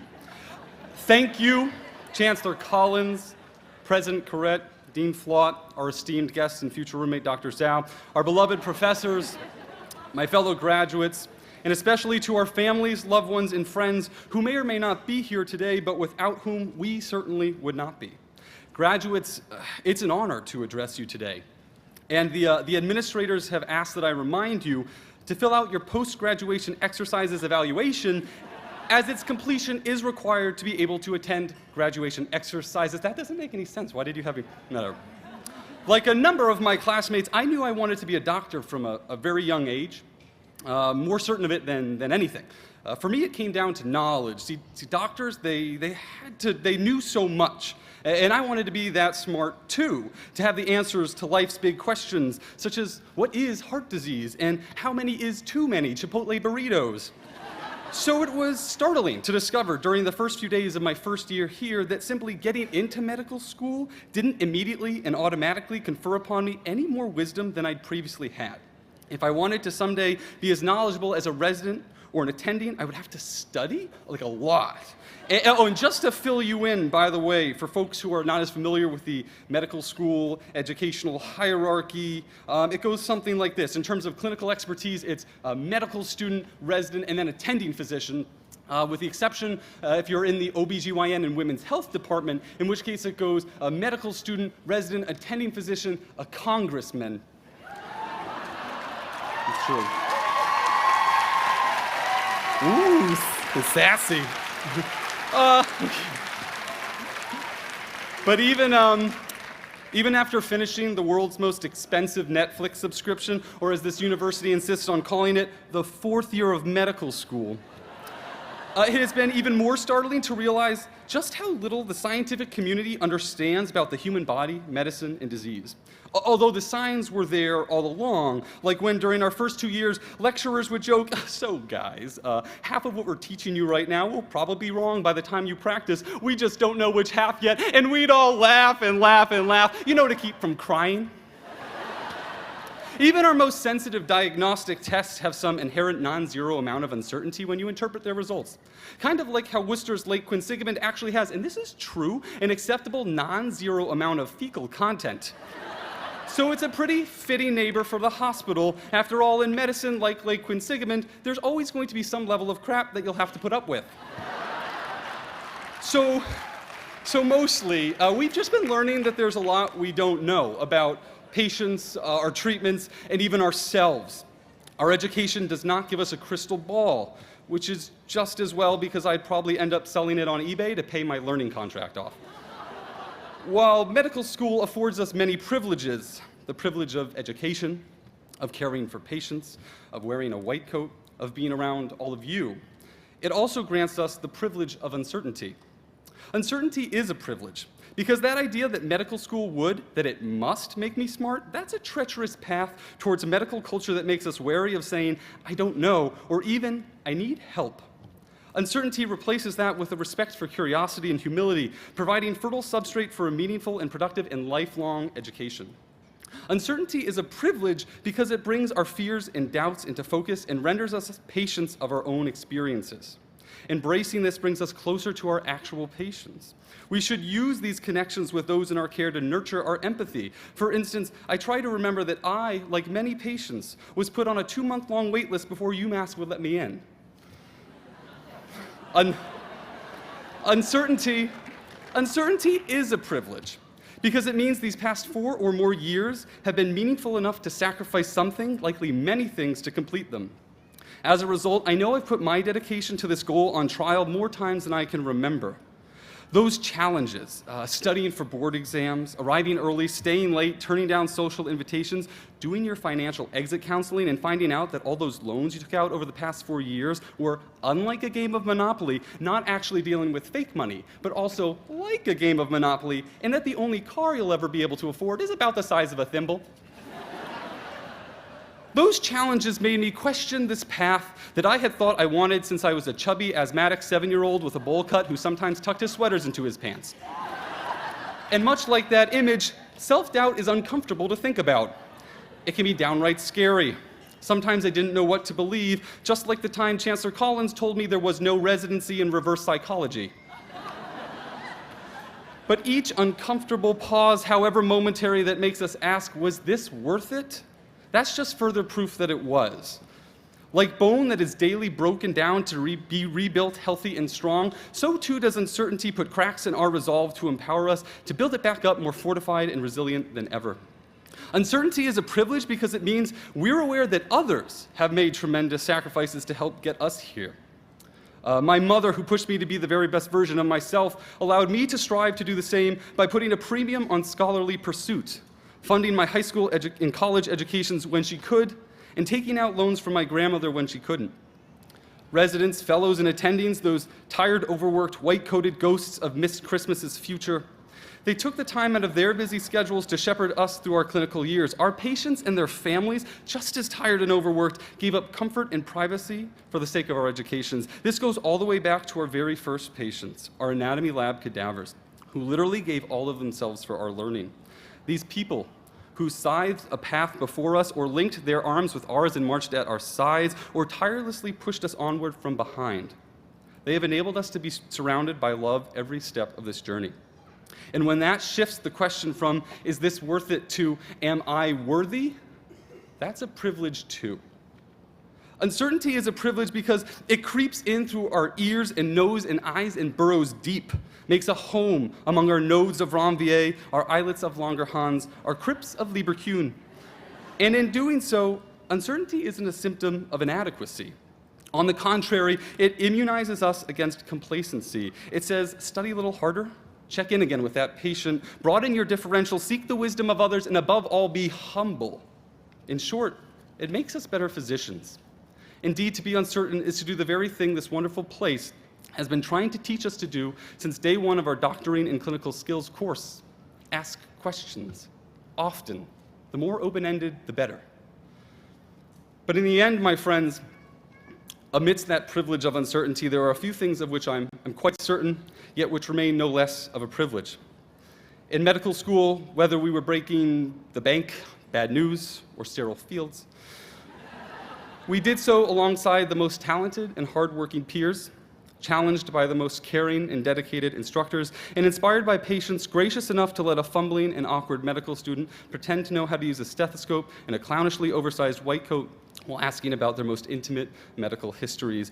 You are, all of you, so special to me, and it's an honor to know you. There's definitely something here in the water at UMass Worcester. I'm not sure what it is. All I know is it's not fluoride. And remember, while our student debt may be vast, it's nothing compared to the incalculable debt we owe those who are sitting around us today. If we're lucky, we'll get to keep taking out those metaphorical loans. I'm fortunate to know my friends and family will continue to show me the love and support through residency in the same way they did through my medical school education, by asking me to look at their rashes and taking bets on how much weight I'll gain.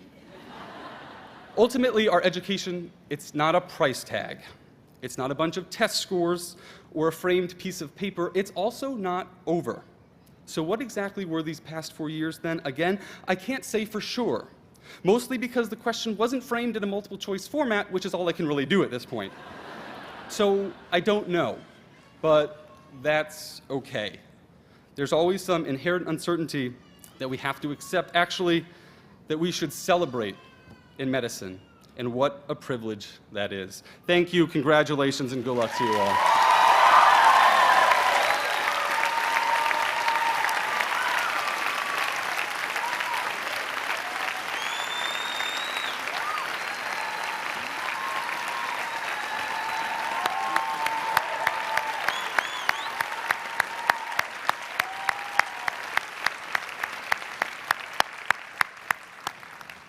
Thank you, Dan. President Kurett, I now have the honor to present the candidates who have satisfied the requirements for the degree of Doctor of Medicine. Please rise. By the authority vested in me by the Board of Trustees of the University of Massachusetts, I confer upon each of you the degree of Doctor of Medicine as recommended by the faculty of the School of Medicine. In accordance with usual custom, you as individuals are entitled to all the rights and privileges which pertain to this degree here and elsewhere. Congratulations.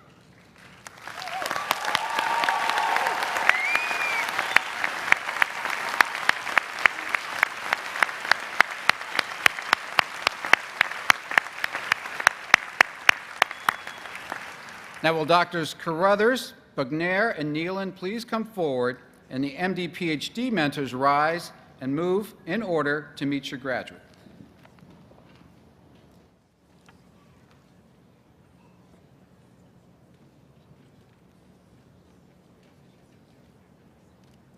Today, we have the honor of awarding degrees to 6 students who have completed the requirements for the combined MD PhD degree. The candidates have come forward. Dr. Shinya Ulysses Amano, dissertation, local macrophage proliferation in adipose tissue is a characteristic of obesity-associated inflammation.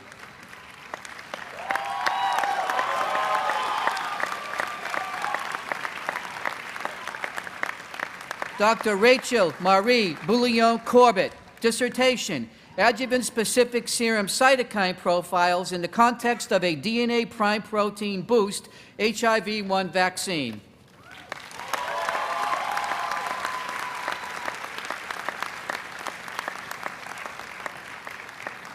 Dr. Joanna Page Charette, dissertation, the study of 2 strategies for decreasing mutant huntingtin, degradation by puromycin-sensitive aminopeptidase and RNA interference.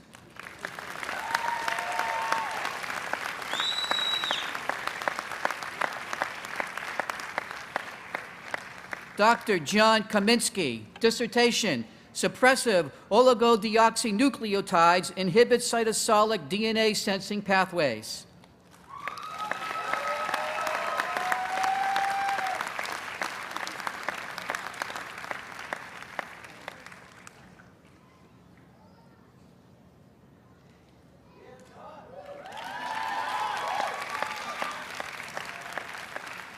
Dr. Sophia Kogan, dissertation, role of inflammation in diet-induced obesity.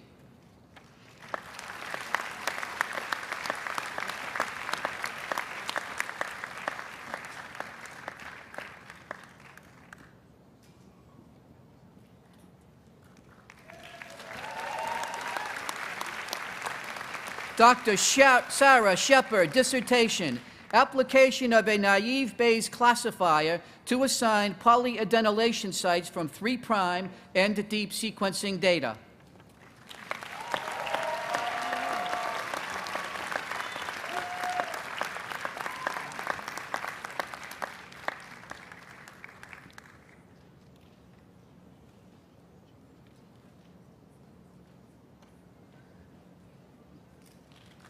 Congratulations to all our MD PhDs on this considerable accomplishment.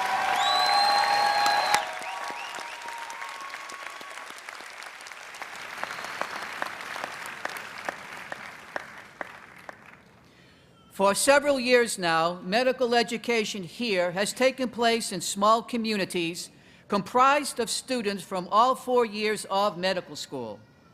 These communities are called houses and were named after Worcester neighborhoods to remind us of our school's connection with the community.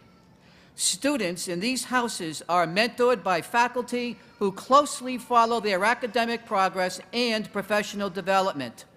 Our graduates today will be hooded by a class-chosen faculty representative and their mentors as listed in your program. Will Dr. Domino come forward and the mentors stand and move in honor to meet your graduate? Medical students, please come forward as directed by the marshals.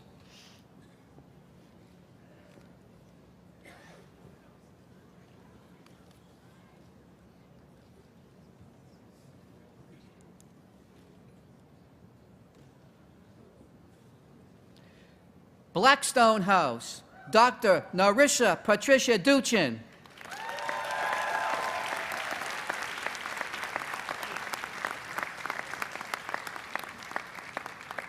Dr. Joseph Hallisey Fry, Jr.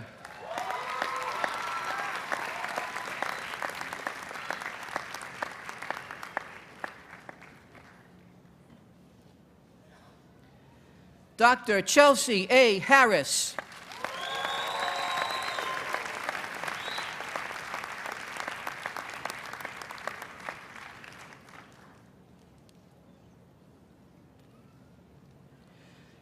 Dr. Asmin Kariman.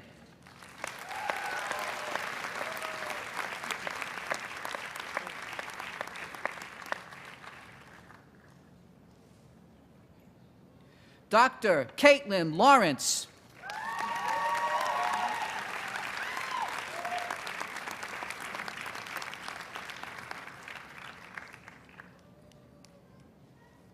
Dr. Daniel Barry Maselli.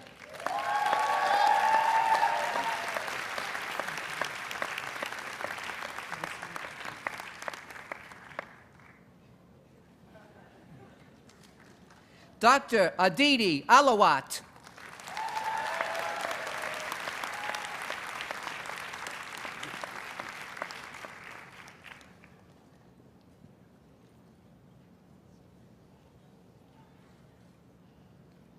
Dr. Sarah Ann Aker.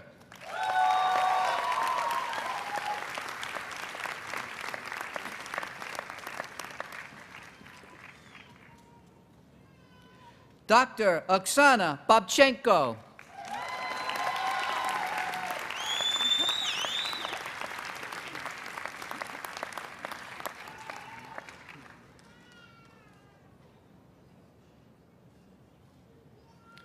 Dr. Joshua Frederick Kaham.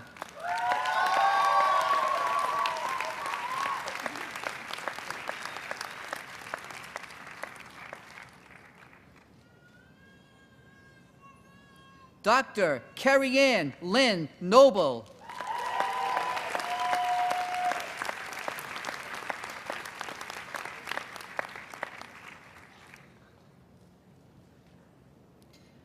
Dr. Sebastian Z. Ramos.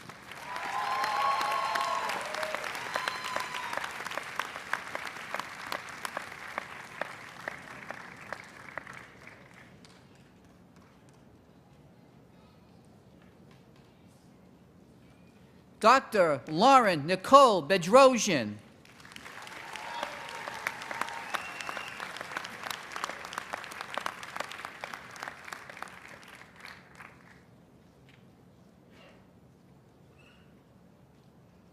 Dr. Carolyn Coman Buckley.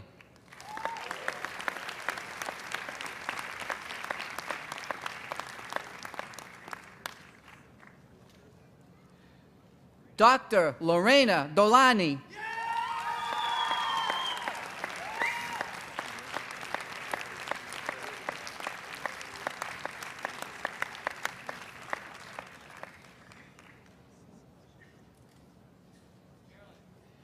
Dr. Brendan James Flanagan.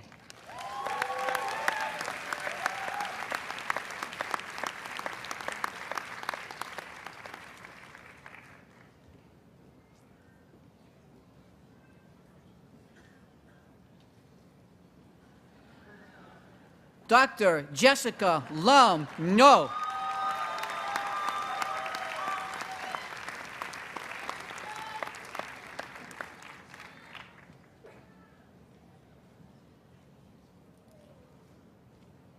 Dr. Elise H. Sullivan.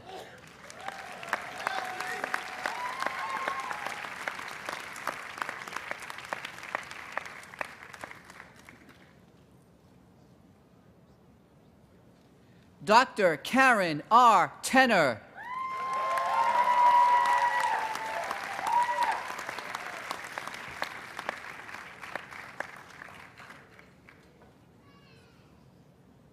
Dr. Matthew Barron.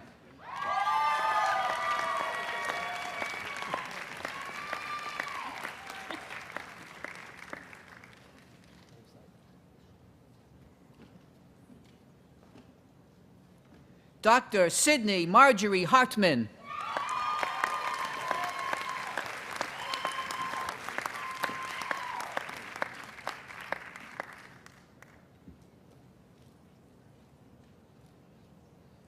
Dr. Liam Joseph Jetty.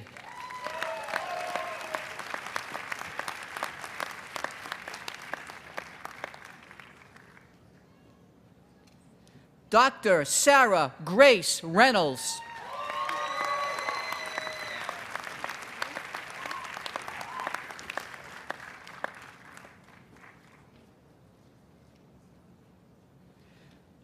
Dr. Davin U. Watson.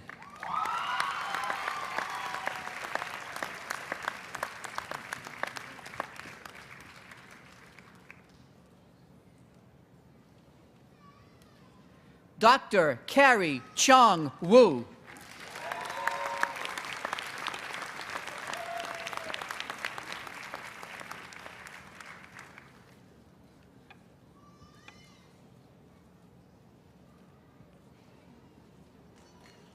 Burncoat House. Dr. Kimberly Lillian Bodenlos.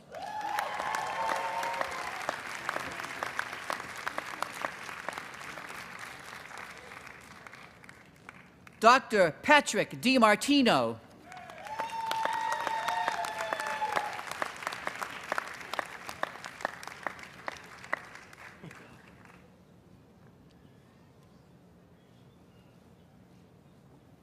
Dr. Scott Zachary Diamond.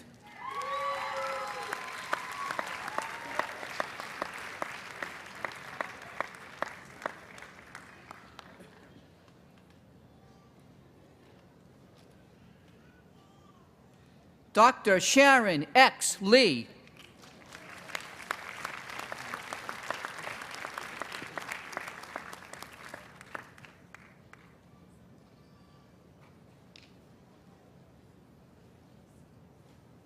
Dr. Naomi Sunhae Shin.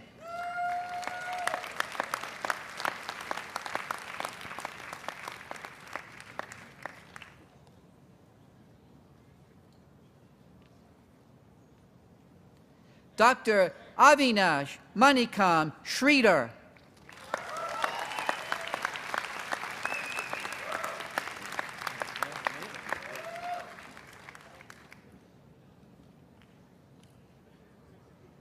Dr. Alyssa Goldberg.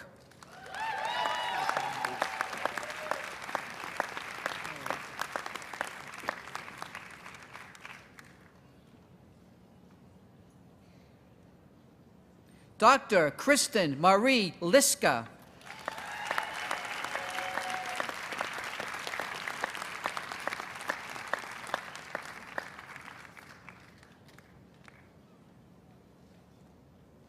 Dr. Jamie Lee Reed.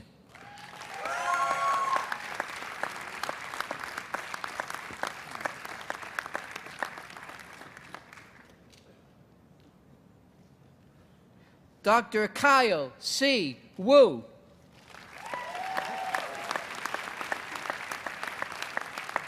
Michael,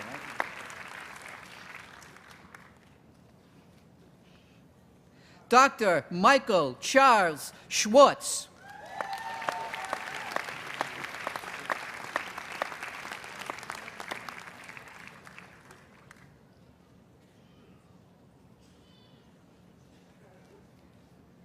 Dr. Vitaly Belishev.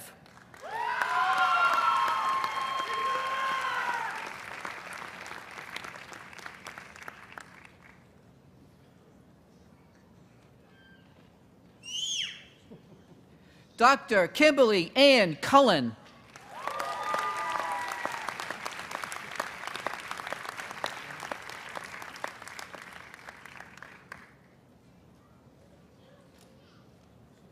Dr. Caitlin A. Lauer.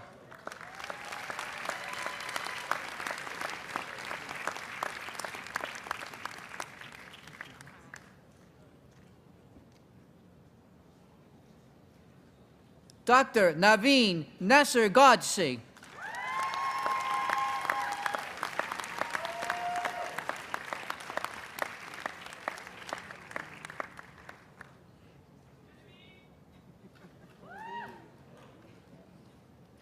Dr. A.J. Piper.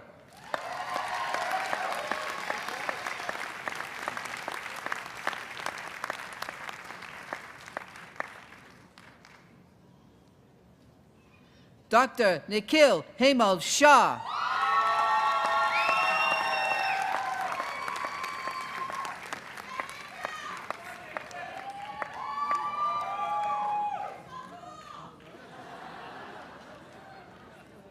Dr. Charlotte El Neri DeLeo.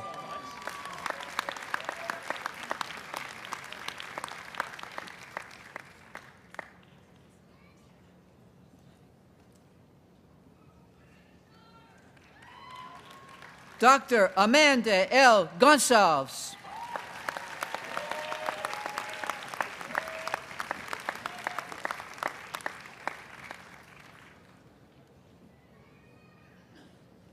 Dr. Hung Man Lei.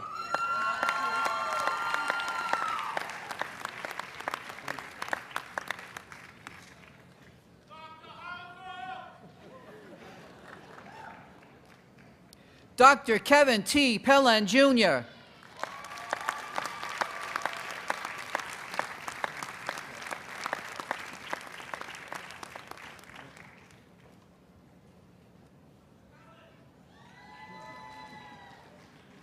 Dr. Margaret Elaine Preisler.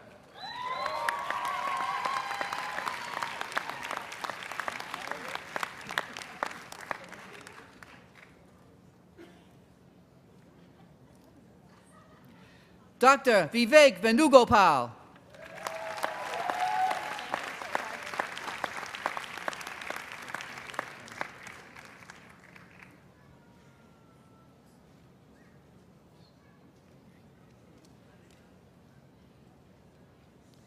Dr. Anna Millay Zimmerman.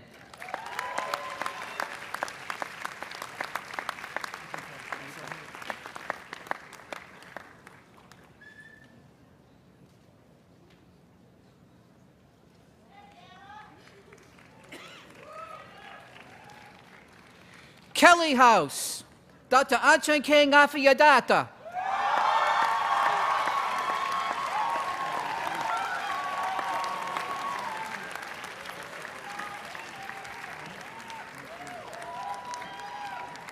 Dr. Adam Tristan Chin.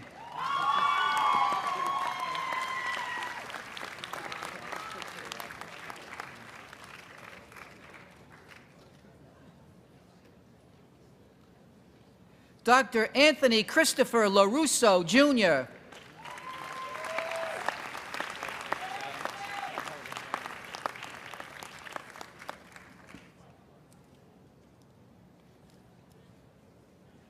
Dr. Hannah C. Martin.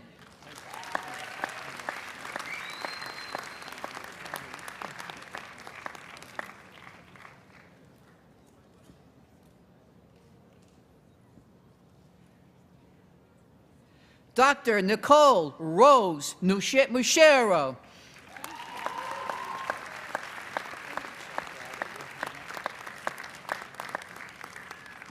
Good man, Shu.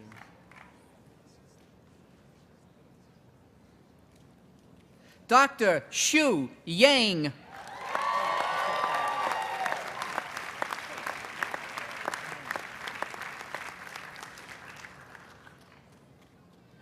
Dr. Anne Marie Barnard.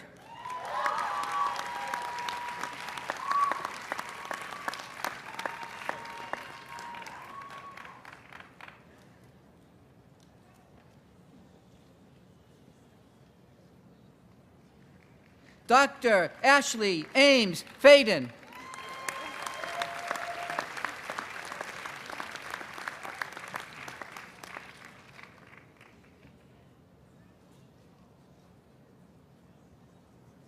Dr. Jennifer E. Fantasia.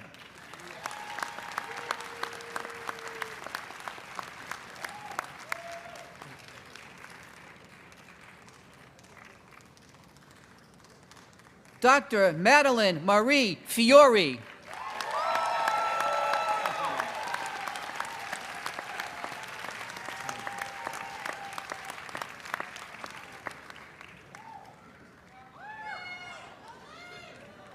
Dr. Dennis Thomas Murphy.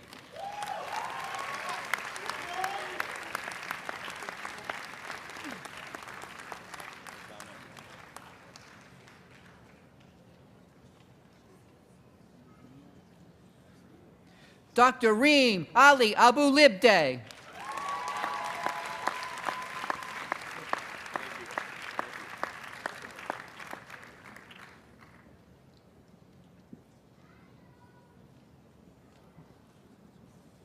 Dr. Nathan Francis Garvin.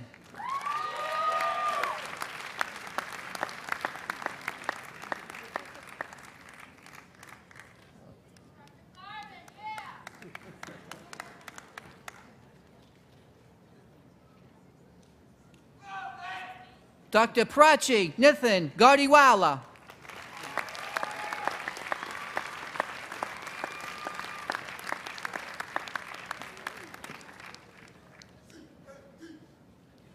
Dr. Scott Craig Pascal.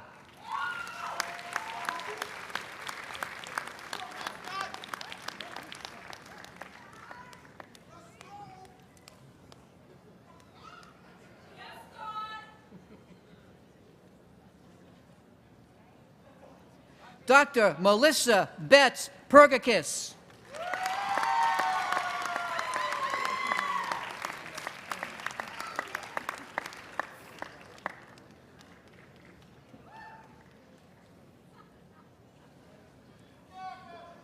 Dr. Nina Elizabeth Suresh.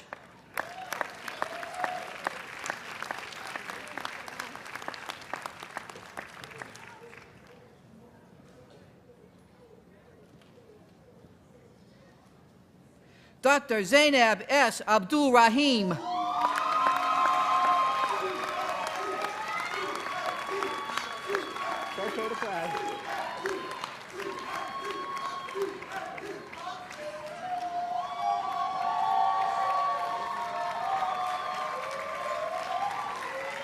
Dr. Emily McCoy Booley.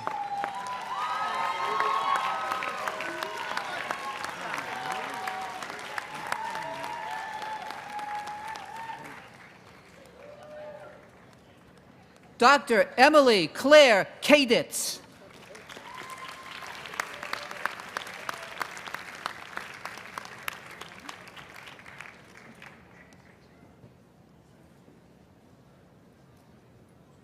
Dr. Peter Andrew Roman.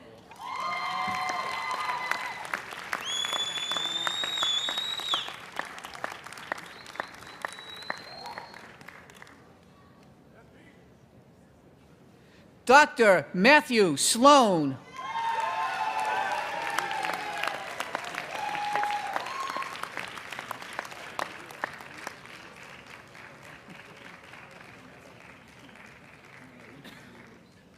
Quinn Sigaman House.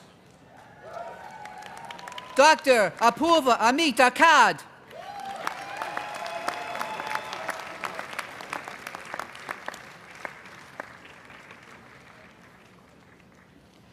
Dr. Mackenzie Joy Bartlett.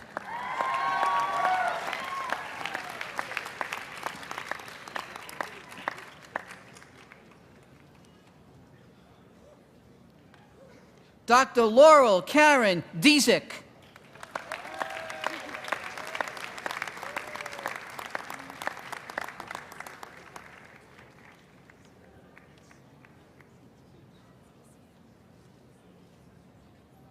Dr. Catherine Dale Hicks Courant.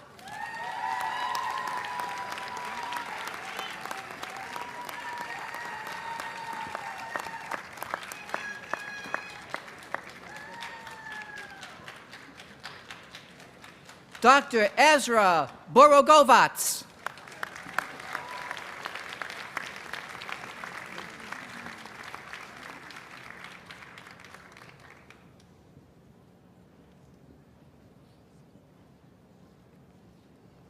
Dr. Simothy Narayana.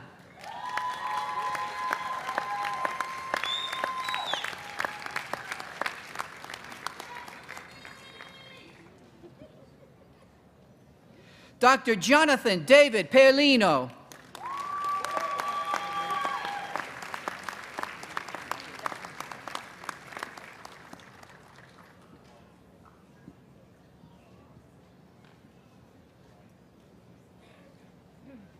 Dr. Hayden Bridwell Roxon.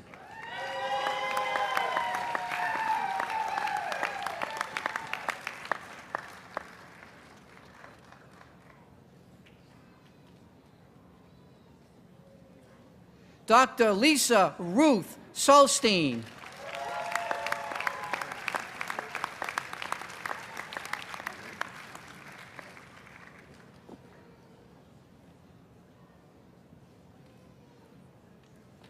Dr. Linda Z.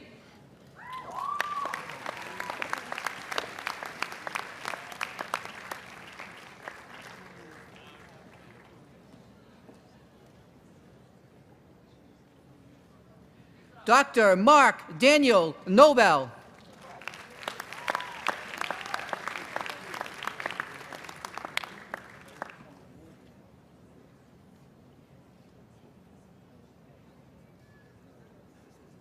Dr. Jennifer Marie Perez.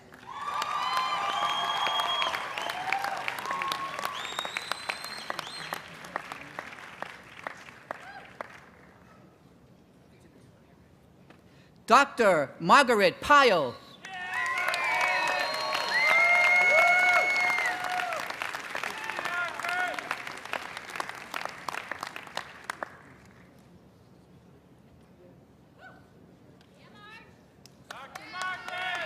Dr. Layurt Rusha.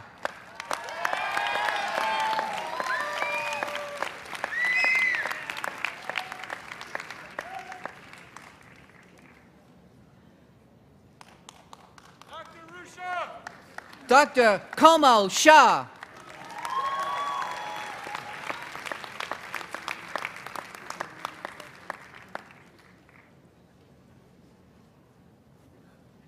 Dr. Jonathan Michael Barry.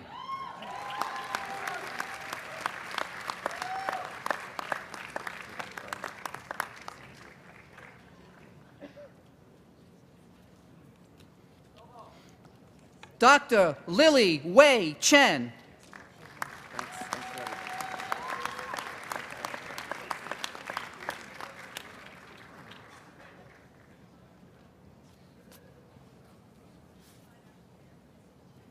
Dr. Juliana Elizabeth Clow.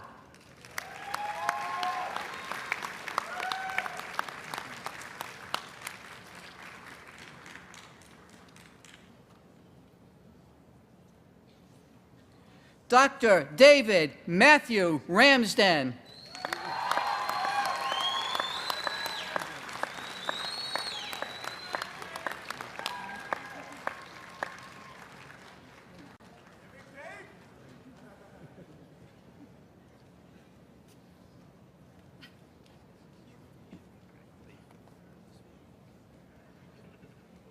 Dr. Mary Elizabeth Smith.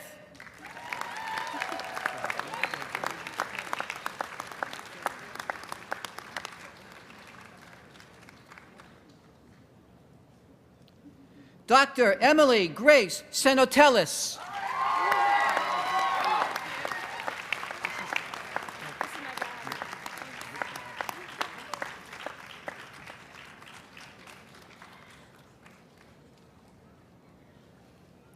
Dr. Lauren Elizabeth Veit.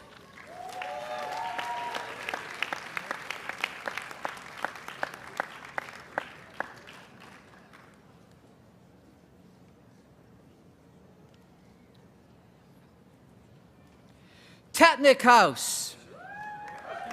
Dr. Rachel Ackerman.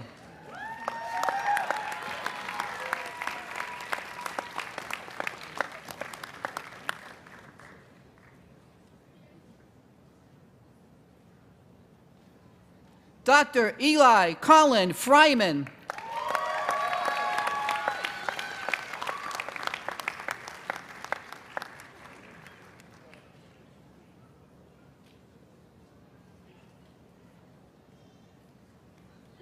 Dr. Michelle Diane Pudievsky.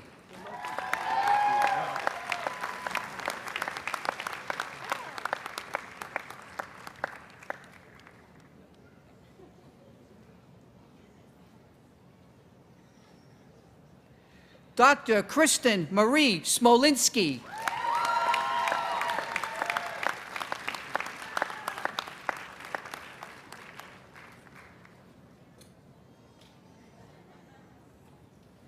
Dr. Diana Tyson.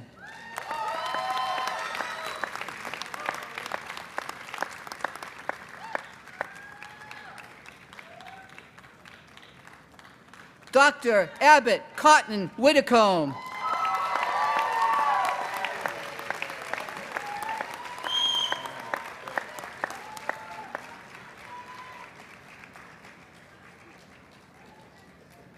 Dr. Jeffrey C. Buckle.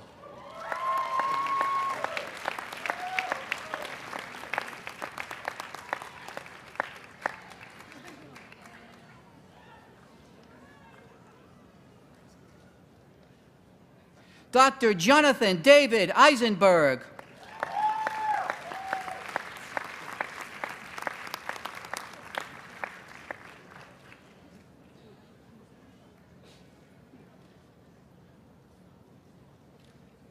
Dr. Megan Elizabeth Grimes.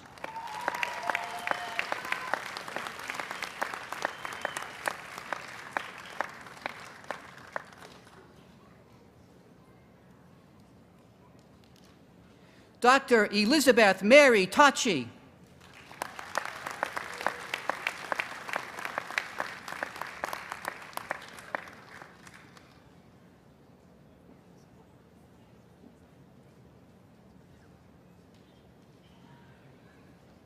Dr. Benjamin Cordes Vaughn.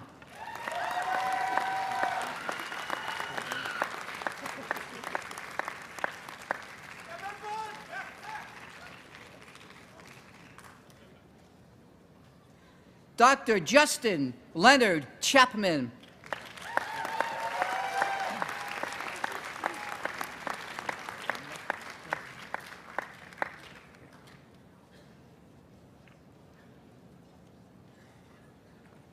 Dr. Michael Gregory Cohen.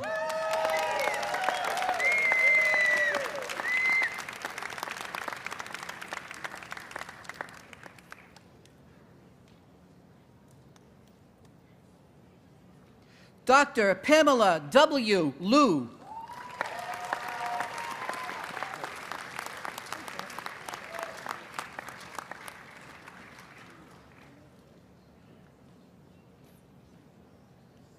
Dr. Nithya Gadam Shetty Shah.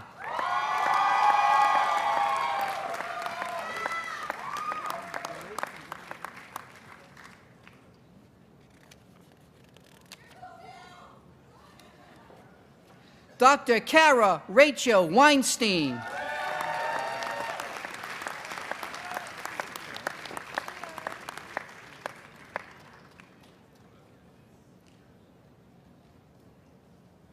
Dr. Kelly Ann Whitbold.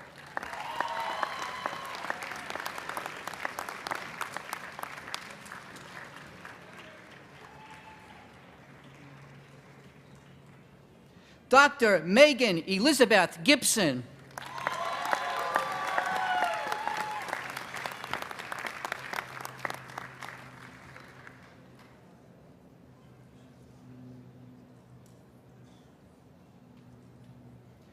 Dr. Pearl Delano Hodeling.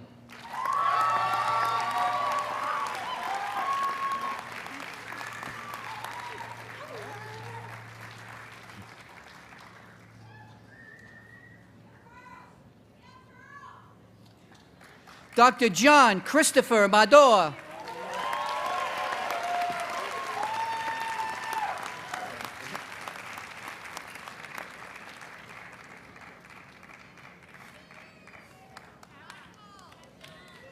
Dr. Melinda J. Palma.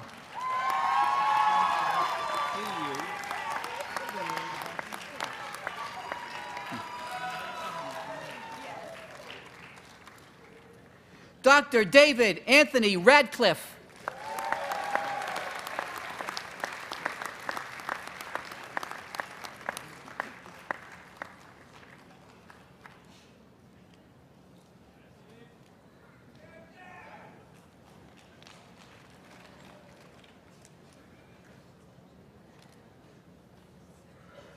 Dr. Gina M. Zarella.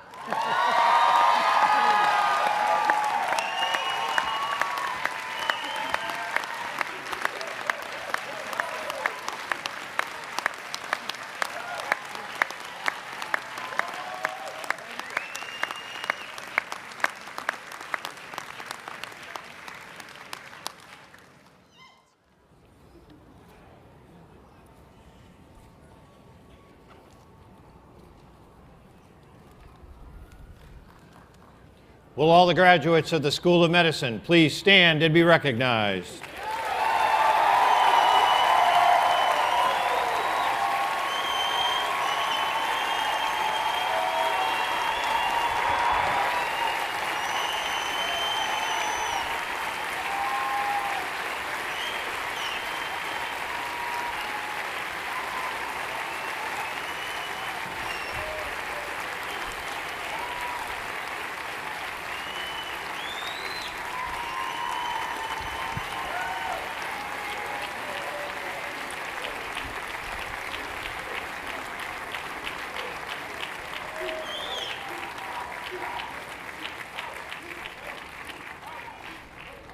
If I could ask the new doctors to please remain standing.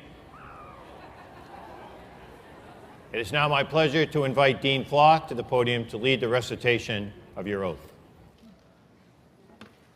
At this time, I would like to invite all the physicians in the audience, as well as the newly graduated members of the School of Medicine class of 2015, to stand and join in the reciting of the Oath of Maimonides, which you will find on page 19 in your program.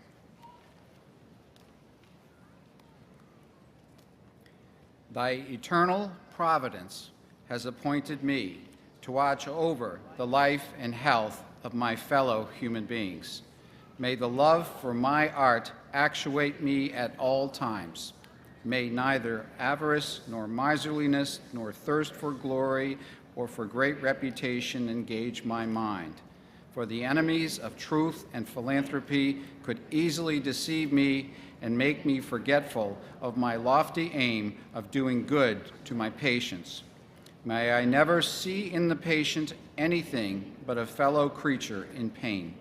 Grant me strength, time, and opportunity, always to correct what I have acquired, always to extend its domain. For knowledge is immense, and the spirit of man can extend infinitely to enrich itself daily with new requirements.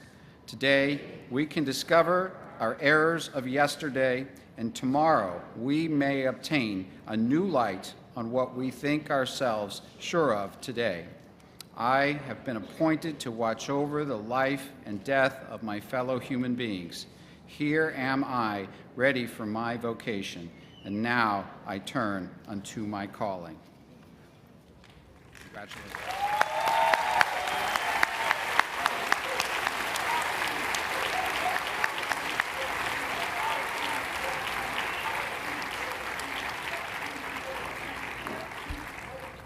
Congratulations. I'd like to conclude the ceremony by thanking our commencement vocalist, Kendra Vandervalk, as well as our organist, faculty member Julie Jonason, PhD, our professor of physiology.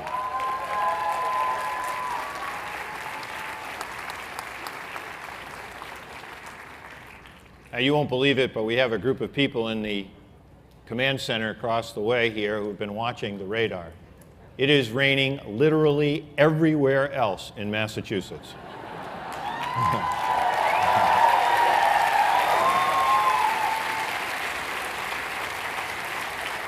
You can't drive a car 5 miles in any direction and not be in the rain. But right here, the sun has shone on our graduates.